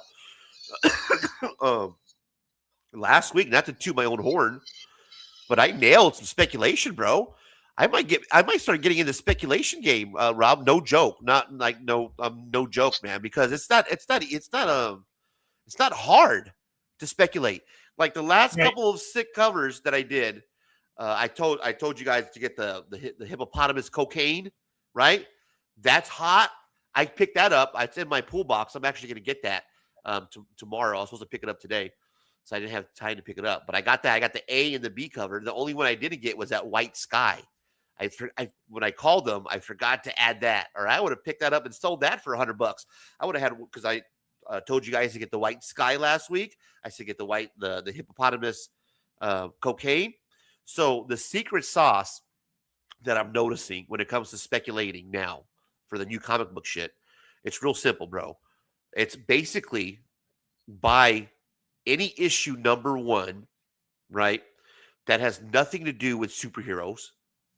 And specifically, if it's Image, those are hot. The last couple of Image releases, number 1s, have been hot. So any new issues, number 1, Image, preferably. If you can grab all of them because it's just a gamble now. Any type of these weird, quirky stories that you think are, that's kind of odd, pick it up if it's an issue 1, because that's the speculation now. Let's just go out there, buy as many issue 1s as you can, and then seeing which one pops. Because if you spend $50 on New Comic Book Day on issue 1, your hope is that you can sell one of them for $50 or $100, and then pay for your haul, or you double up. So what's happening is people are getting all these new number 1s, and dude, the last couple of weeks, bro, I've been nailing them, man. I've nailed it.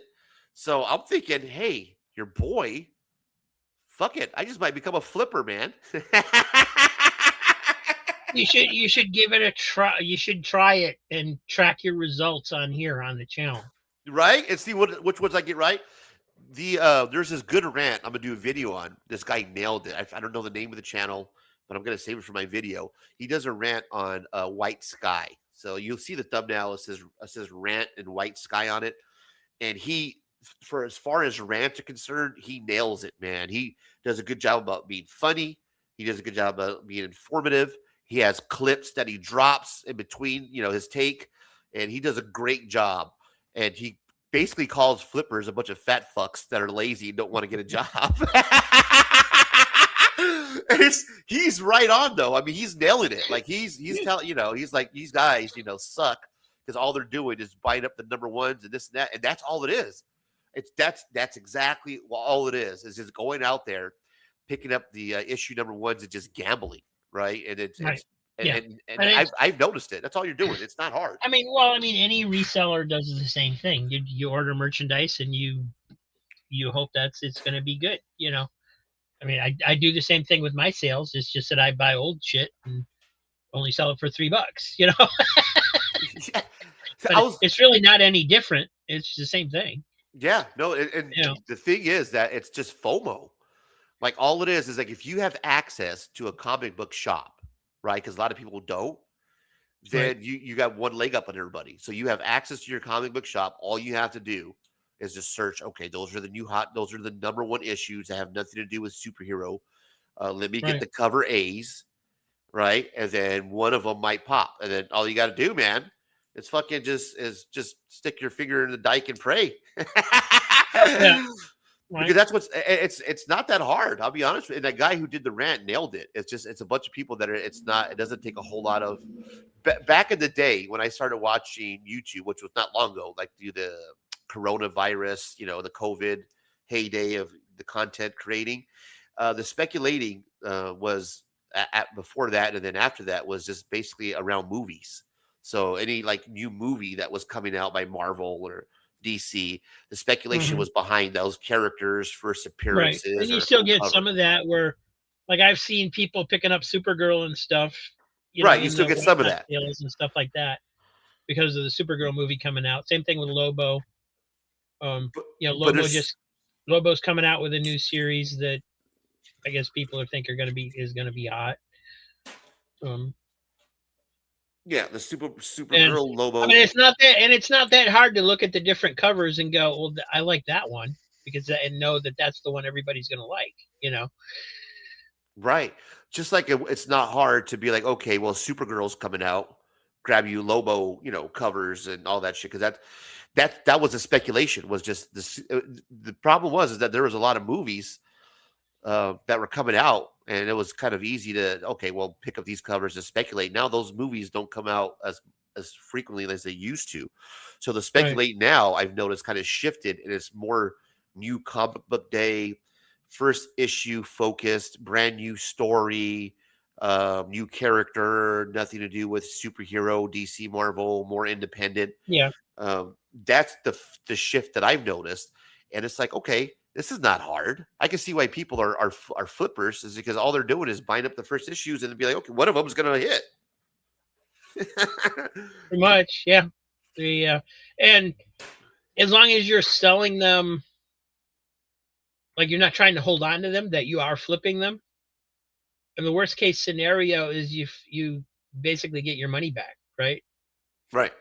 Because most of these guys, they're probably not buying at their local comic shop. They're buying through mycomicshop.com or something like that, where they get 35% off or more, depending on what issue it is. A lot of times on first issues, they'll give you more because they want you to try the new series, and so they come out. I mean, some of the people on Whatnot sell them before they're available in the stores. And being like, oh, this is the new hot cover. It's going to come out tomorrow, And like you said, not everybody has access to the comic shops. So, yeah. I'm thinking about possibly, because I'm going to read this story online, the Hippopotamus, Florida cocaine massacre online. right? And I'm not going to even open up the comic book, to be honest with you.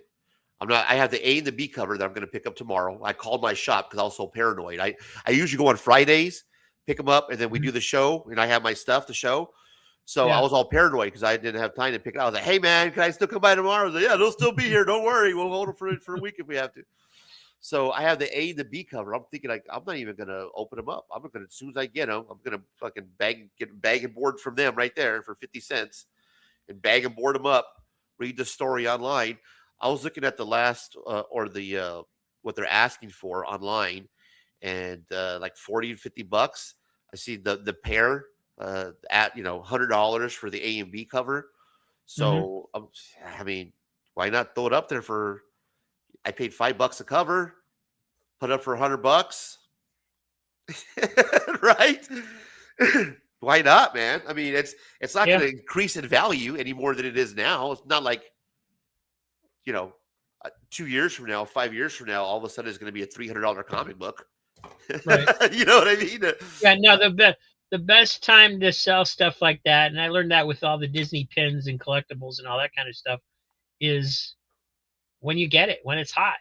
It's not going to, like you said, it's not going to go up higher because next week, next month, it's going to be another book that's hot. Right. You got to sell it immediately when it's hot, when that's what people want. Yeah, and the white sky was hot and right away, but then it's right now dipped. The hippopotamus cocaine, that one's going to be I think that's over the long term that's going to be a more hotter book. Like it's going to the staying Well, it power. could be. is I gonna mean, be a look little at bit more than the white sky. Look at the Batmans, right? The Ultimate Batman. Absolute, yeah, the new Absolute, shit. yeah, Absolute Batman and Absolute. That's still nuts, right? Yeah. They did the new issue had the first appearance of Absolute Poison Ivy. I read it last night. It's good. Right. So not only, I mean, that's a hot book because it's actually good. Yeah. Right. It's not especially that, the art's so cool or that it is, but the reason it's got the longevity is because it's actually a really good book. Right. So, and it's been so long since we've had anything that was really good. People are like, wow, this is fantastic. Let me show you this cover that's going to be cool for that hippopotamus cocaine. The reason why I have this shirt on right here. This is a cool one, man. Limited.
This thing right here.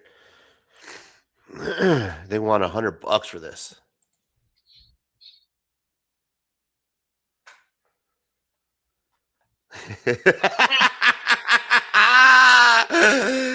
It's the $100, man. Florida hippopotamus cocaine massacre #1 Segura limited 300 Scarface homage pre-order. Look at this, man. Just like this shirt, like the Scarface logo. Yeah. That is pretty cool. Oh, I love it. This thing is so cool. Look at this. It looks like it's cocaine coming out of his snout. Look at his eyes. Bloodshot eyes. Oh, I mean, for $100, it's insane. I mean, the price is insane, but this is a cool cover, man. Yeah. Sick cover, bro. And definitely top. It makes the list, but $100. Limited to 300. People are going to scoop this off. I mean, you get $5 off. It gives you a coupon code right here if you order before February 26th. Yeah, but the thing with something like that is it ever going to be worth more than the $100? Oh, that's the thing, right? But that's Right? so sick. It'd be man. different if you were picking this up for $5.99, but if they're selling it for $100, is it going to go higher than that? Right.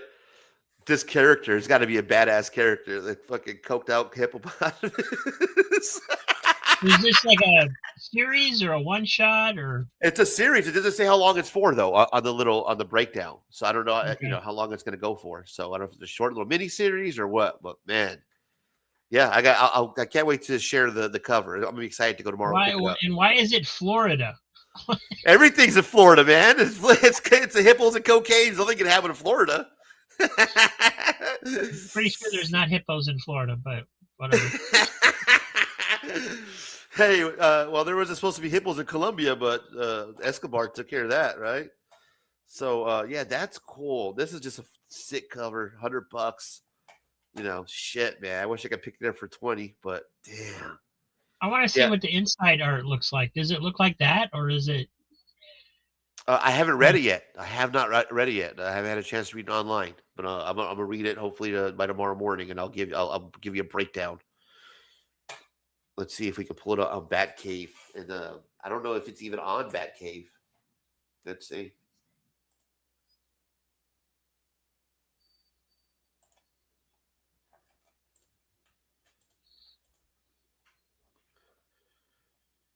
It's so hard to type in too. Hippo. Potamus. I don't know how to spell potamus. You just put in Florida. The only thing I know how to spell is cocaine in Florida.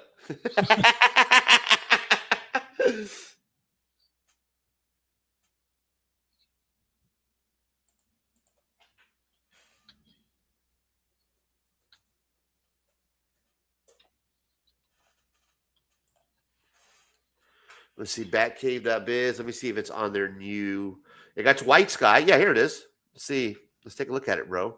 I'm gonna read it anyways. There it is, right there. Yeah, no spoiler. Well, yeah, spoilers, guys. So if you don't want to see the inside, you might want to dip out right now. But I am gonna check this out. So let's see. Start reading. Boom. This is Batcave.biz. You guys, in case you're wondering, watching the replay. The Laser Drug Force in Florida, Mad Cave #1. Oh, I can't wait to pick this up, man. Maybe I won't sell it. If I get $100 for it, I'll sell it for 100. If anybody wants to buy this off me for $100, just let me know. Reach out to me, Razor Comics 602 on Instagram.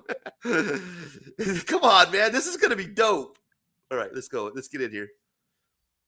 Fred Kennedy, James Edward Clark. Oh, my God. Look at this, Rob. This is going to be dope, bro. Cocaine Massacre. Writers Fred Kennedy. Artist and letters James Edward Clark.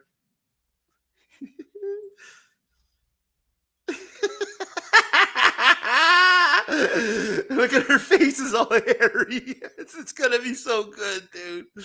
So it looks like, yeah, the artwork on the cover looks like what we're gonna get in the inside. This is gonna be fun. Illegal drugs.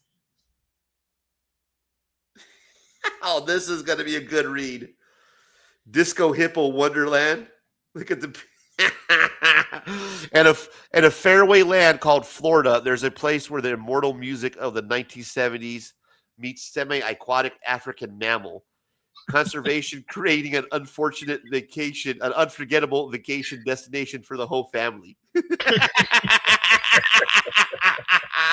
Okay, now I know why it was set in Florida anyway. Yeah, there you go. Disco Hippo Wonderland. Hey there, gang. Welcome to the Disco Hippo Wonderland, Flamingo City's premier animal-themed amusement park, also known as the swellest and wholesomest place on earth. Oh, this is going to be... Oh, man, it's a little risque, too. Look at that. It's mature-themed, that's for sure. Oh, we get the ads. Of course, we can't get free comic books without some ads. You know what I mean? I wonder if there's going to be any Easter eggs in the audience. Okay. Oh, here you go. What is that? One of our villains, it looks like. So there's the inside artwork, man. You know, not bad. Looks like it's going to be a fun read, right? Yeah, Check it that out. looks. As somebody who has worked and lived theme parks, like it looks hilarious. Look at the paper too. You notice the paper. You probably can't see it, but the paper, it's not like just a plain white, like the edges. I don't know what you call the borders of the comic book, but Mhm. it's kind of like an older, almost like an older newsprint, where you can see how there's like some, like almost like it looks like it's fading because it's older, like print on the edges, or it's Okay. you know, it's not like kind of clear. It's like got that. So I think it's made to look like kind of like a 70s, 80s comic book. So this is cool, man. Yeah, it's my kind of artwork, bro. I'm digging it. Let's take a look what the hype was of that White Sky. Have you read White Sky yet? No, Let me just take a look at I that. hadn't even heard of it. This is the big one from last week. That's the FOMO that everybody's talking about. So this is the White Sky. We're gonna do a spoiler. So yeah, this is the basically like it's The Walking Dead, but instead of with zombies, it's Ghost. It's Ghost. Okay. Frozen. So why snow. was this the big hyped up? I don't know. This horror? is the interior artwork. So it's like a guy, I don't know if his daughter or a guy in, you know, whatever, but it's kind of like Right. that same kind of story where it's the end of the world, but it's not zombies. It's just apocalyptic ghost. So this was hot before it came out, or it was hot after it came out because it's good. As soon as it came out, like the next day, it was selling for $100. And it's now around 30 or 40, maybe, you know, somewhere in that area. But yeah, I mean, it looks cool on the inside. It's, you know, the artwork is nothing crazy. It's nice. But this So is did what they have like a special cover, or what no, was it's the big? there. I think there was only 2 covers. Let me go So back. how did Maybe I'm who wrong. was hyping it up? Why were people like, oh my god, this is going to be so hot? It's Why- just it's FOMO, bro. That's all it is. It's the FOMO behind it. So it's basically, you know, people are just wanting that new something new. yeah, but why that something issue different. compared to anything else? I mean, it's not an established character. Is it established creators? Who's behind it? The writer was. Let me go to DC.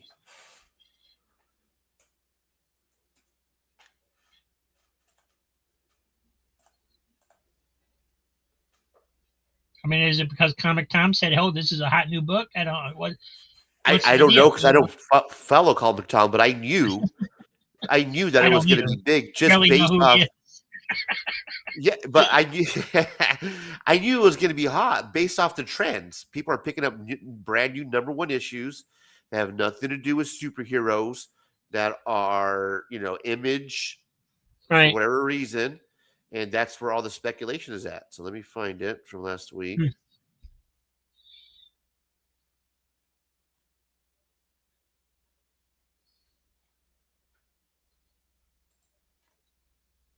Was last week's? What are we on? Yeah, this was last week's. Let's just search for it.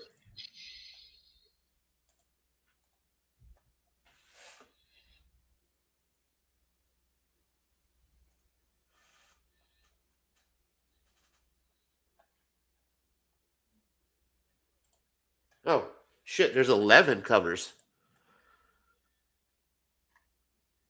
That's for #3. So these were the #1. These were the covers. There's this one here, which was the main A cover. And then the Open Order, Incentive. And that's the cover B. So that was the cover A, and then that was the cover B. And those were the 2 hot ones. Okay. Well, I mean, the art's good in it, so maybe they just thought it was really good art. I don't know. There's gotta be Creators something William besides- Harms. Yeah, I mean, there's nothing. 5 years ago, Sky turned white. World ended. Violet and her father, David, are forced in hiding, fleeing toward the ruins of San Francisco, where they believe they'll be safe. But in this haunted world, ghost, no place is safe. So that was it, man. It's just FOMO. It's just basically people want to make sure that superheroes there's no money behind specking on superheroes now, because other than waiting for the new Supergirl movie to come out, there's really no even Absolute Batman, the first couple issues, and Bane and Joker. Now those are even dying out as far as the value that you can get from the resale. The resale spec now for these guys is all number ones, brand new issues. You got to buy the first issues, and if those hit, then they're going to sell, because people are going to want to pick them up the next couple days and pay whatever the amount it takes to grab them. I don't know why, to show them off, to read the story, because at that point you're paying $100. The buyer, right? The seller, the seller's coming off like a bandit, and I don't see why not. It's really easy to flip now. Like, this is not hard to do. Like, just buying number ones. Go any new image, nothing to do with superhero. That's really easy to me. Like, why not? Why not do that? Why not spend $50 on number ones, and then you might get a couple of them to hit? They've been hitting the last couple of weeks. Well, and that's been going on for years. I mean, there was always people that would get the new number ones when they came out, and Yeah, but the last couple of weeks have really been insane. Where a $5 comic book, Rob, is now $100 the next day. Yeah, well, that's just the craziness of the internet. So. Yeah, that's used to have that. So, but now it's possible to do that. Yeah, so now anybody can go, if you have access to your comic book shop, and as long as you're putting money behind, issue number ones, you can fucking be a flipper.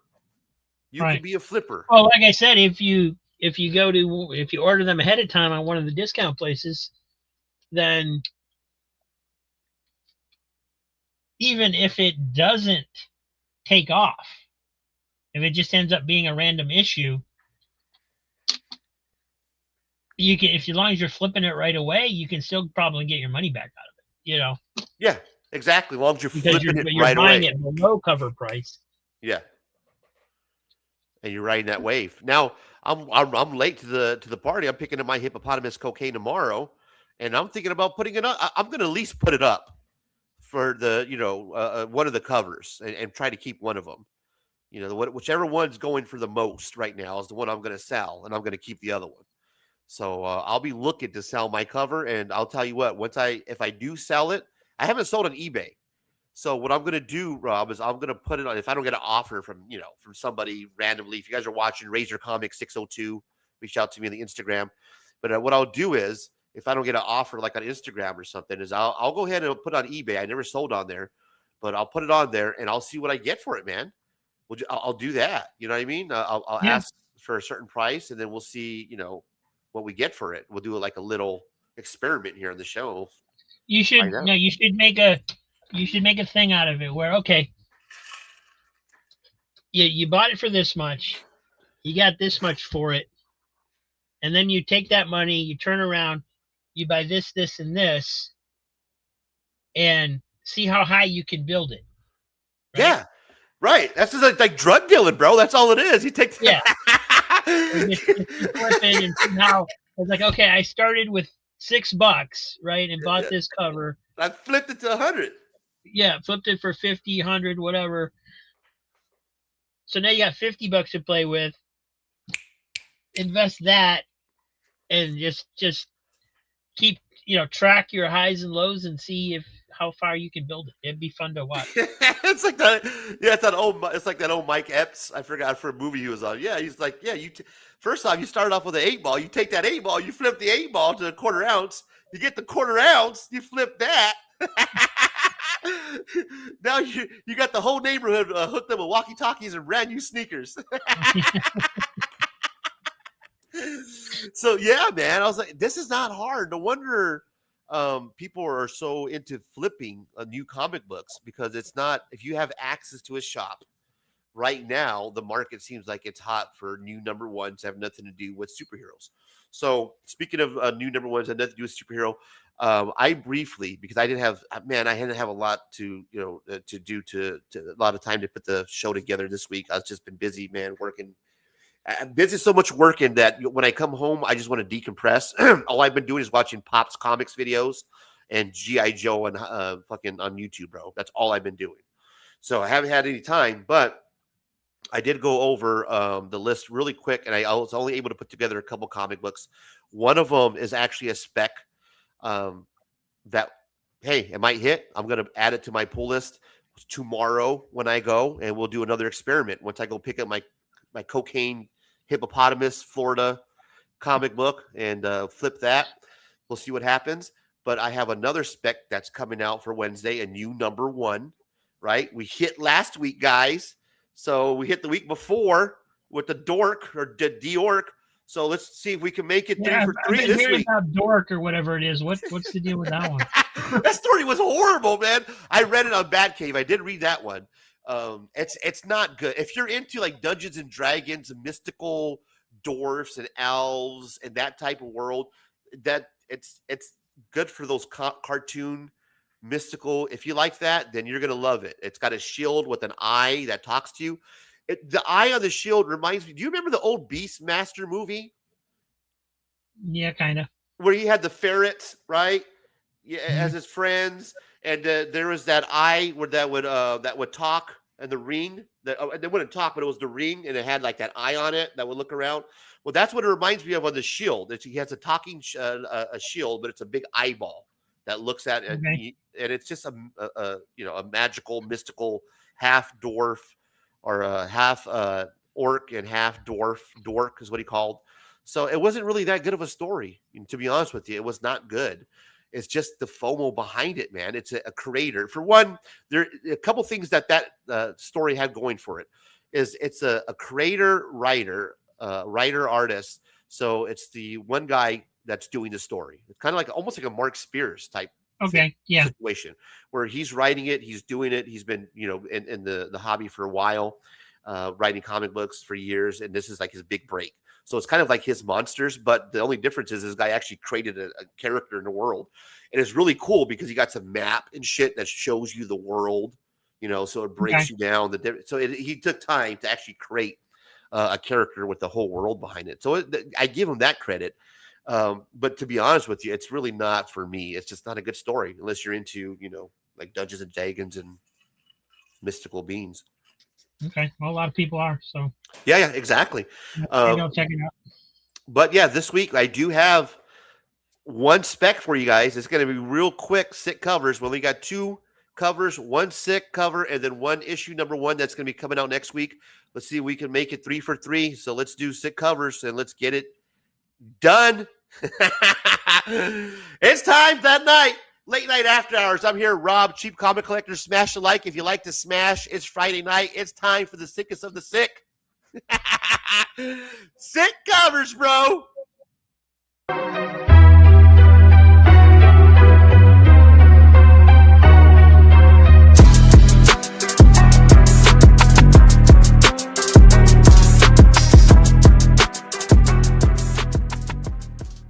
Sickest shit you'll ever see. Okay, I guarantee you the intro is going to be longer than the actual covers. I promise you. We got 2 of them. So this is the sick cover, and then we'll get to the spec. This is the Predator Bloodshed number 1 of 50. Okay, this is Dan Panosian. Dan Panosian, you know the name, guys. He is hot. You're looking at him back here. I got a little Dan Panosian. Oh, no, that's my David Finch. Excuse me. But Dan Panosian is hot right now. He's been hot. He's an amazing artist. He's one of my favorite artists. Predator Bloodshed number 1. This is a 1 in 50 by Dan Panosian. It's the version variant. This is an issue number 1. So if you do want a spec, you can. But this is not my spec pick. It just happens to be a sick cover, and it happens to be an issue number 1. Predator Bloodshed number 1. In the near future, fighters are going to gather underground for martial arts tournament organized by a shadow organization. But all hell breaks loose when an unexpected combatant enters the ring, an alien predator. Now the champions are battling not just for the grand prize, but their very lives. Can a desperate group of competitors band together in time to survive the extraterrestrial hunter? Choose your fighter, place your bets, and brace yourselves for a bloody tournament. And like any other, Predator Bloodshed number 1, bro. This is the Dan Panosian sick cover. The 1 in 50s, guys, they're a little pricey. So your LCS is probably going to have these priced around that at around $50. But this is a dope cover. I would pick it up. Now, let's get to the spec. Are we going to be 3 for 3? We've been killing it the last week. I'm going to pick it up. Why not gamble on this next cover here, guys? What's the spec pick of the week, Razor? This is it, Rob. Now that you asked, thank you. It's Ted. Okay. Number 1 is Ted. Okay. Huh? So this is it. This is Mad Cave. Okay. This is issue number 1. So it's independent, nothing to do with superheroes, by Dave Chisholm. So an artist that we should know. If I'd have heard of the name, okay. This is issue number 1. I have both the covers here. It's the A cover and the B cover by Christian Ward. The B cover I like. It's sick, real hippie, real funky. This is the A cover, though. This is probably be the one that's going to get the most attention. Real fiery. It's pretty sick, okay? It's Ted Okay mashes up with the paranoid extraterrestrialism of Severance with the cosmic sci-fi of Akira while exploring what happens when the act of help goes horribly wrong. From creator Dave Chisholm, Spectrum, Miles Davis, and the search for the sound as Ted Okay as a spectacularly unpredictable Varn each successive issue shatters the scope of the previous, all without losing its core, a search for human connection in an oppressive, paranoid world. So is Ted Okay number 1? If you're going to gamble, if you're going to spec, this is the one that I'd pick up. There it is. That's your sick covers, bro. Real quick for the night. Sweet and simple. 1 sick cover, 1 spec, guys. Pick it up, hit the applause button, and we'll move on to the next segment. Come on. Where are you at? There you go. It's Ted Okay. We'll see what happens next week, Rob. We're going to do a little experiment. We'll see if that's the new spec. I'm calling it the hot spec right there.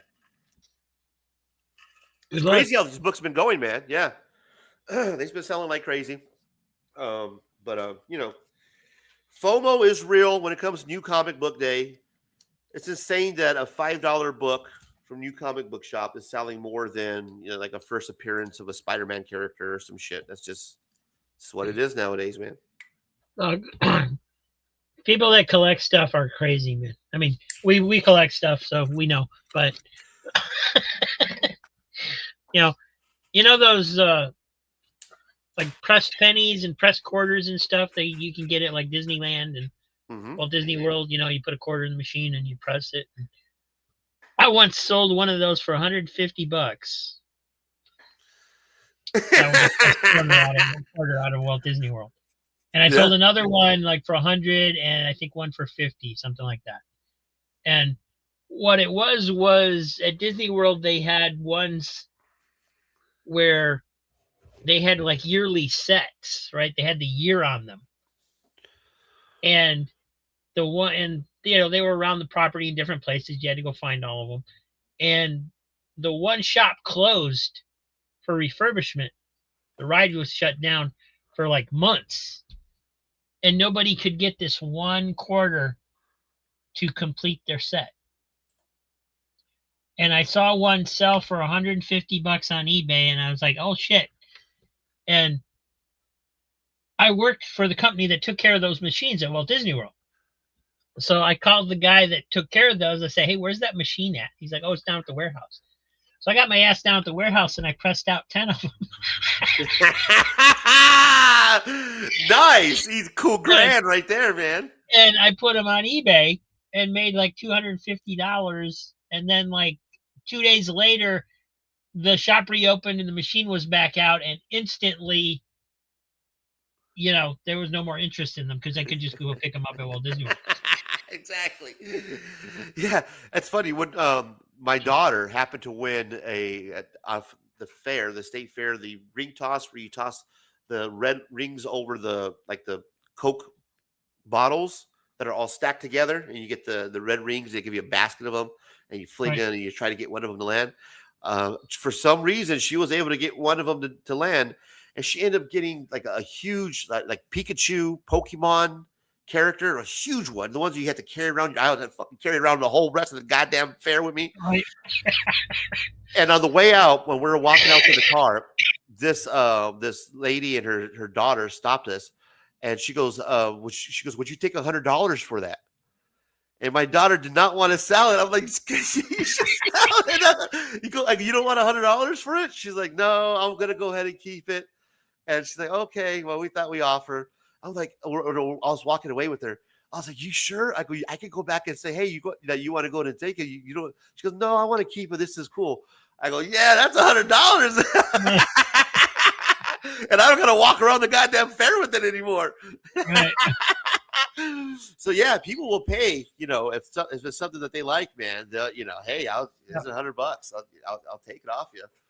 I can't win it.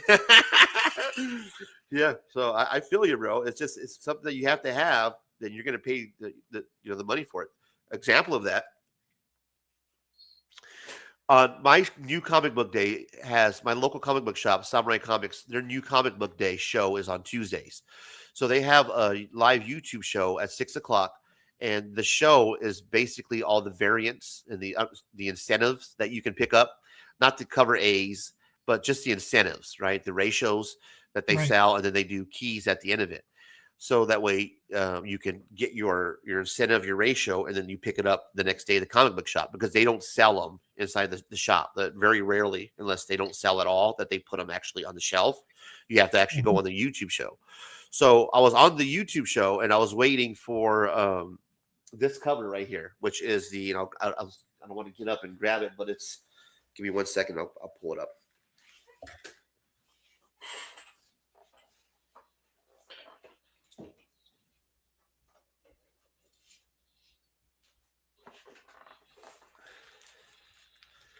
It's the Teenage Mutant Ninja Turtles, and it's the number 15. But this is the 1 in 25.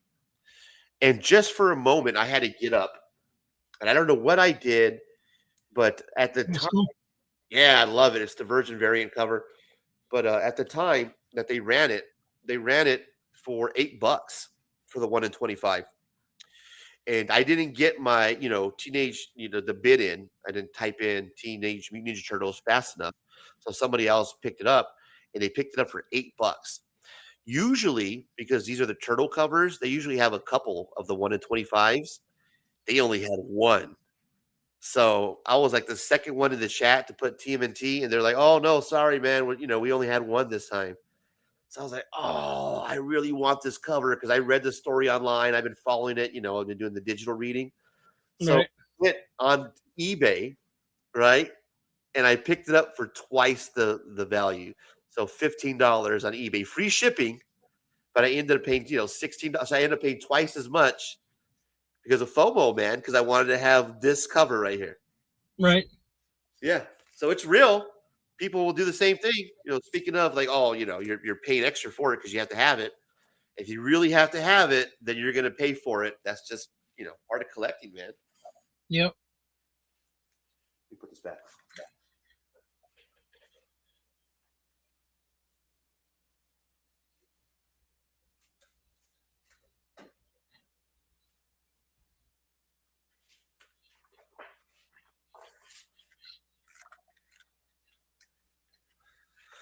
Yeah, love that cover. I was gonna pick up. There's another one too. The IDW had this limited to 500 foil, like an Aztec.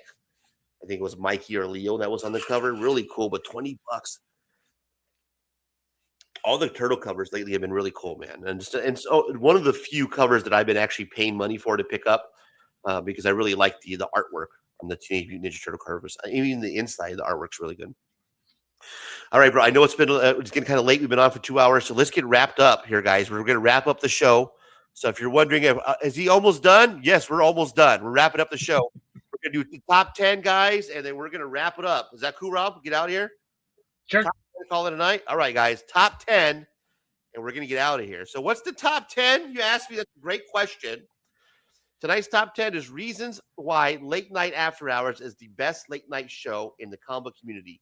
Top 10 reasons late night is the best late night comic show in the comic community.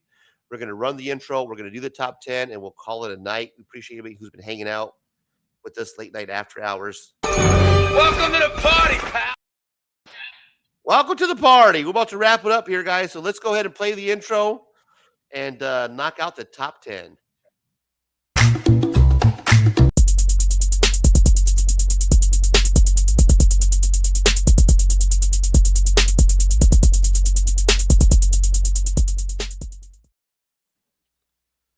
Please make sure you like the smash and smash the like. Subscribe to the channel if you haven't done so already. It's Reasons Late Night After Hours is the best late night show in the comic book community. We're going to run it. Here we go. Starting off with number 10. It's where the filter clock punches out after 8 p.m. Eastern. HR goes home and the hot takes clock in. Yeah! Number 9. The chat gets braver. Daytime chat. Interesting point. After hours chat. Bro Razor's wild.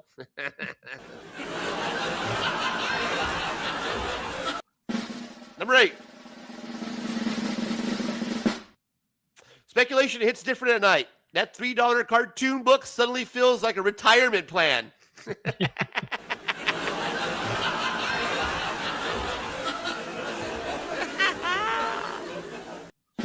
Number 7. Top 10 gets reckless. Daytime list most anticipated comics. After hours list top 10 sellouts in the comic book community. Number 6. Razor rants age 40% worse in the morning, which makes them perfect for late night.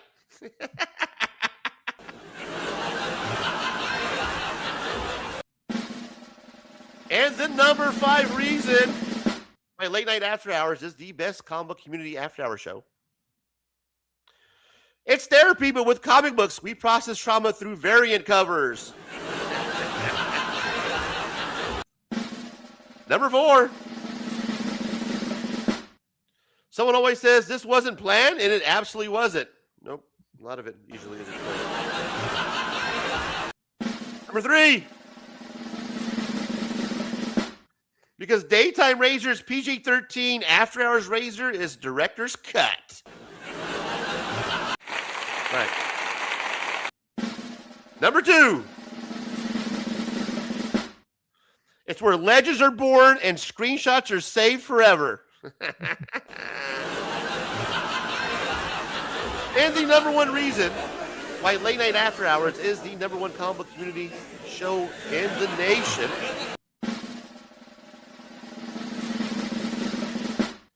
Drama tastes better under neon lights. Gatekeeping? Hypocrisy? Petty beef? Mwah. There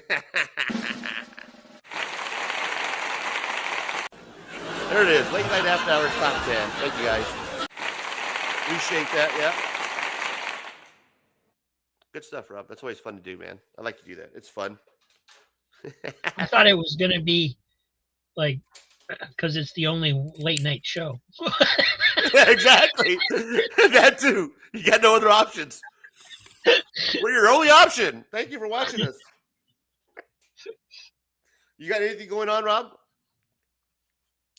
Oh, just the usual stuff. I'm back to doing videos every single day. But now there's one on Saturday and Sunday as well as Monday through Friday. And then we do the auction Saturday night, and the Sunday night auction is members only. So if you want the good stuff, you got to become a channel member. Become a channel member, get the good stuff, do the claim show, do the auction, hang out in the chat with all the normal cast of characters. It's fun time. It's where I met Rob. We go back to the early days of $2 claim sale, where you just type in your comic book and you get it for $2, and there was no charge for shipping. And then some people took advantage. That went away. No, there's still no charge for shipping. Right. You get 10 or more. 10 or more, right? Yeah. And we do dollar comics now at the end of the shows, but you have to buy something during the $3 portion in order to qualify for the dollar books. So what's end up happening for especially for the channel members, because usually it's just channel members that show up anyway. There's only a couple people that buy that aren't channel members. But so what we usually do is, if they haven't claimed anything during the show, then their first dollar book is just $3 instead of $1. That way it's free shipping. It goes in their pile and counts towards free shipping, because the dollar books don't count towards the 10 for free shipping, because I just, people are getting dollar book stacks like this. That's $10. I can't afford to ship that many books. Yeah, shipping's gonna be more than what you make from the goddamn the dollar stack. So yeah, well, you're the number one source for a lot of people for their comic books, man. So yeah, keep at it. You provide It's doing well. It's doing well. And I got some amazing books in recently. Just January and February has been unbelievable for I'm getting Silver Age stuff in, and like old 20 centers and horror books, and just a lot of cool stuff coming up that I don't normally have. So nice. Yeah, that's cool, bro. You got a ton of comic books you've been collecting for a while, so good fun. Check them out. Cheap Comic Collector, my buddy Rob. I'm gonna be going to the Epic Toy Show. It's the first one this year. So the next couple of weeks, man, there's gonna be at the Shrine Auditorium here in Phoenix. If you guys are here in Phoenix, Arizona, the Shrine Auditorium off of 40th Street in Washington, by the old Greyhound Park, by the Park and Swap. It's gonna be comic book action the next couple of weeks. So this weekend, Sunday, Epic Toy Show, $5 to get in, $10 for the early bird.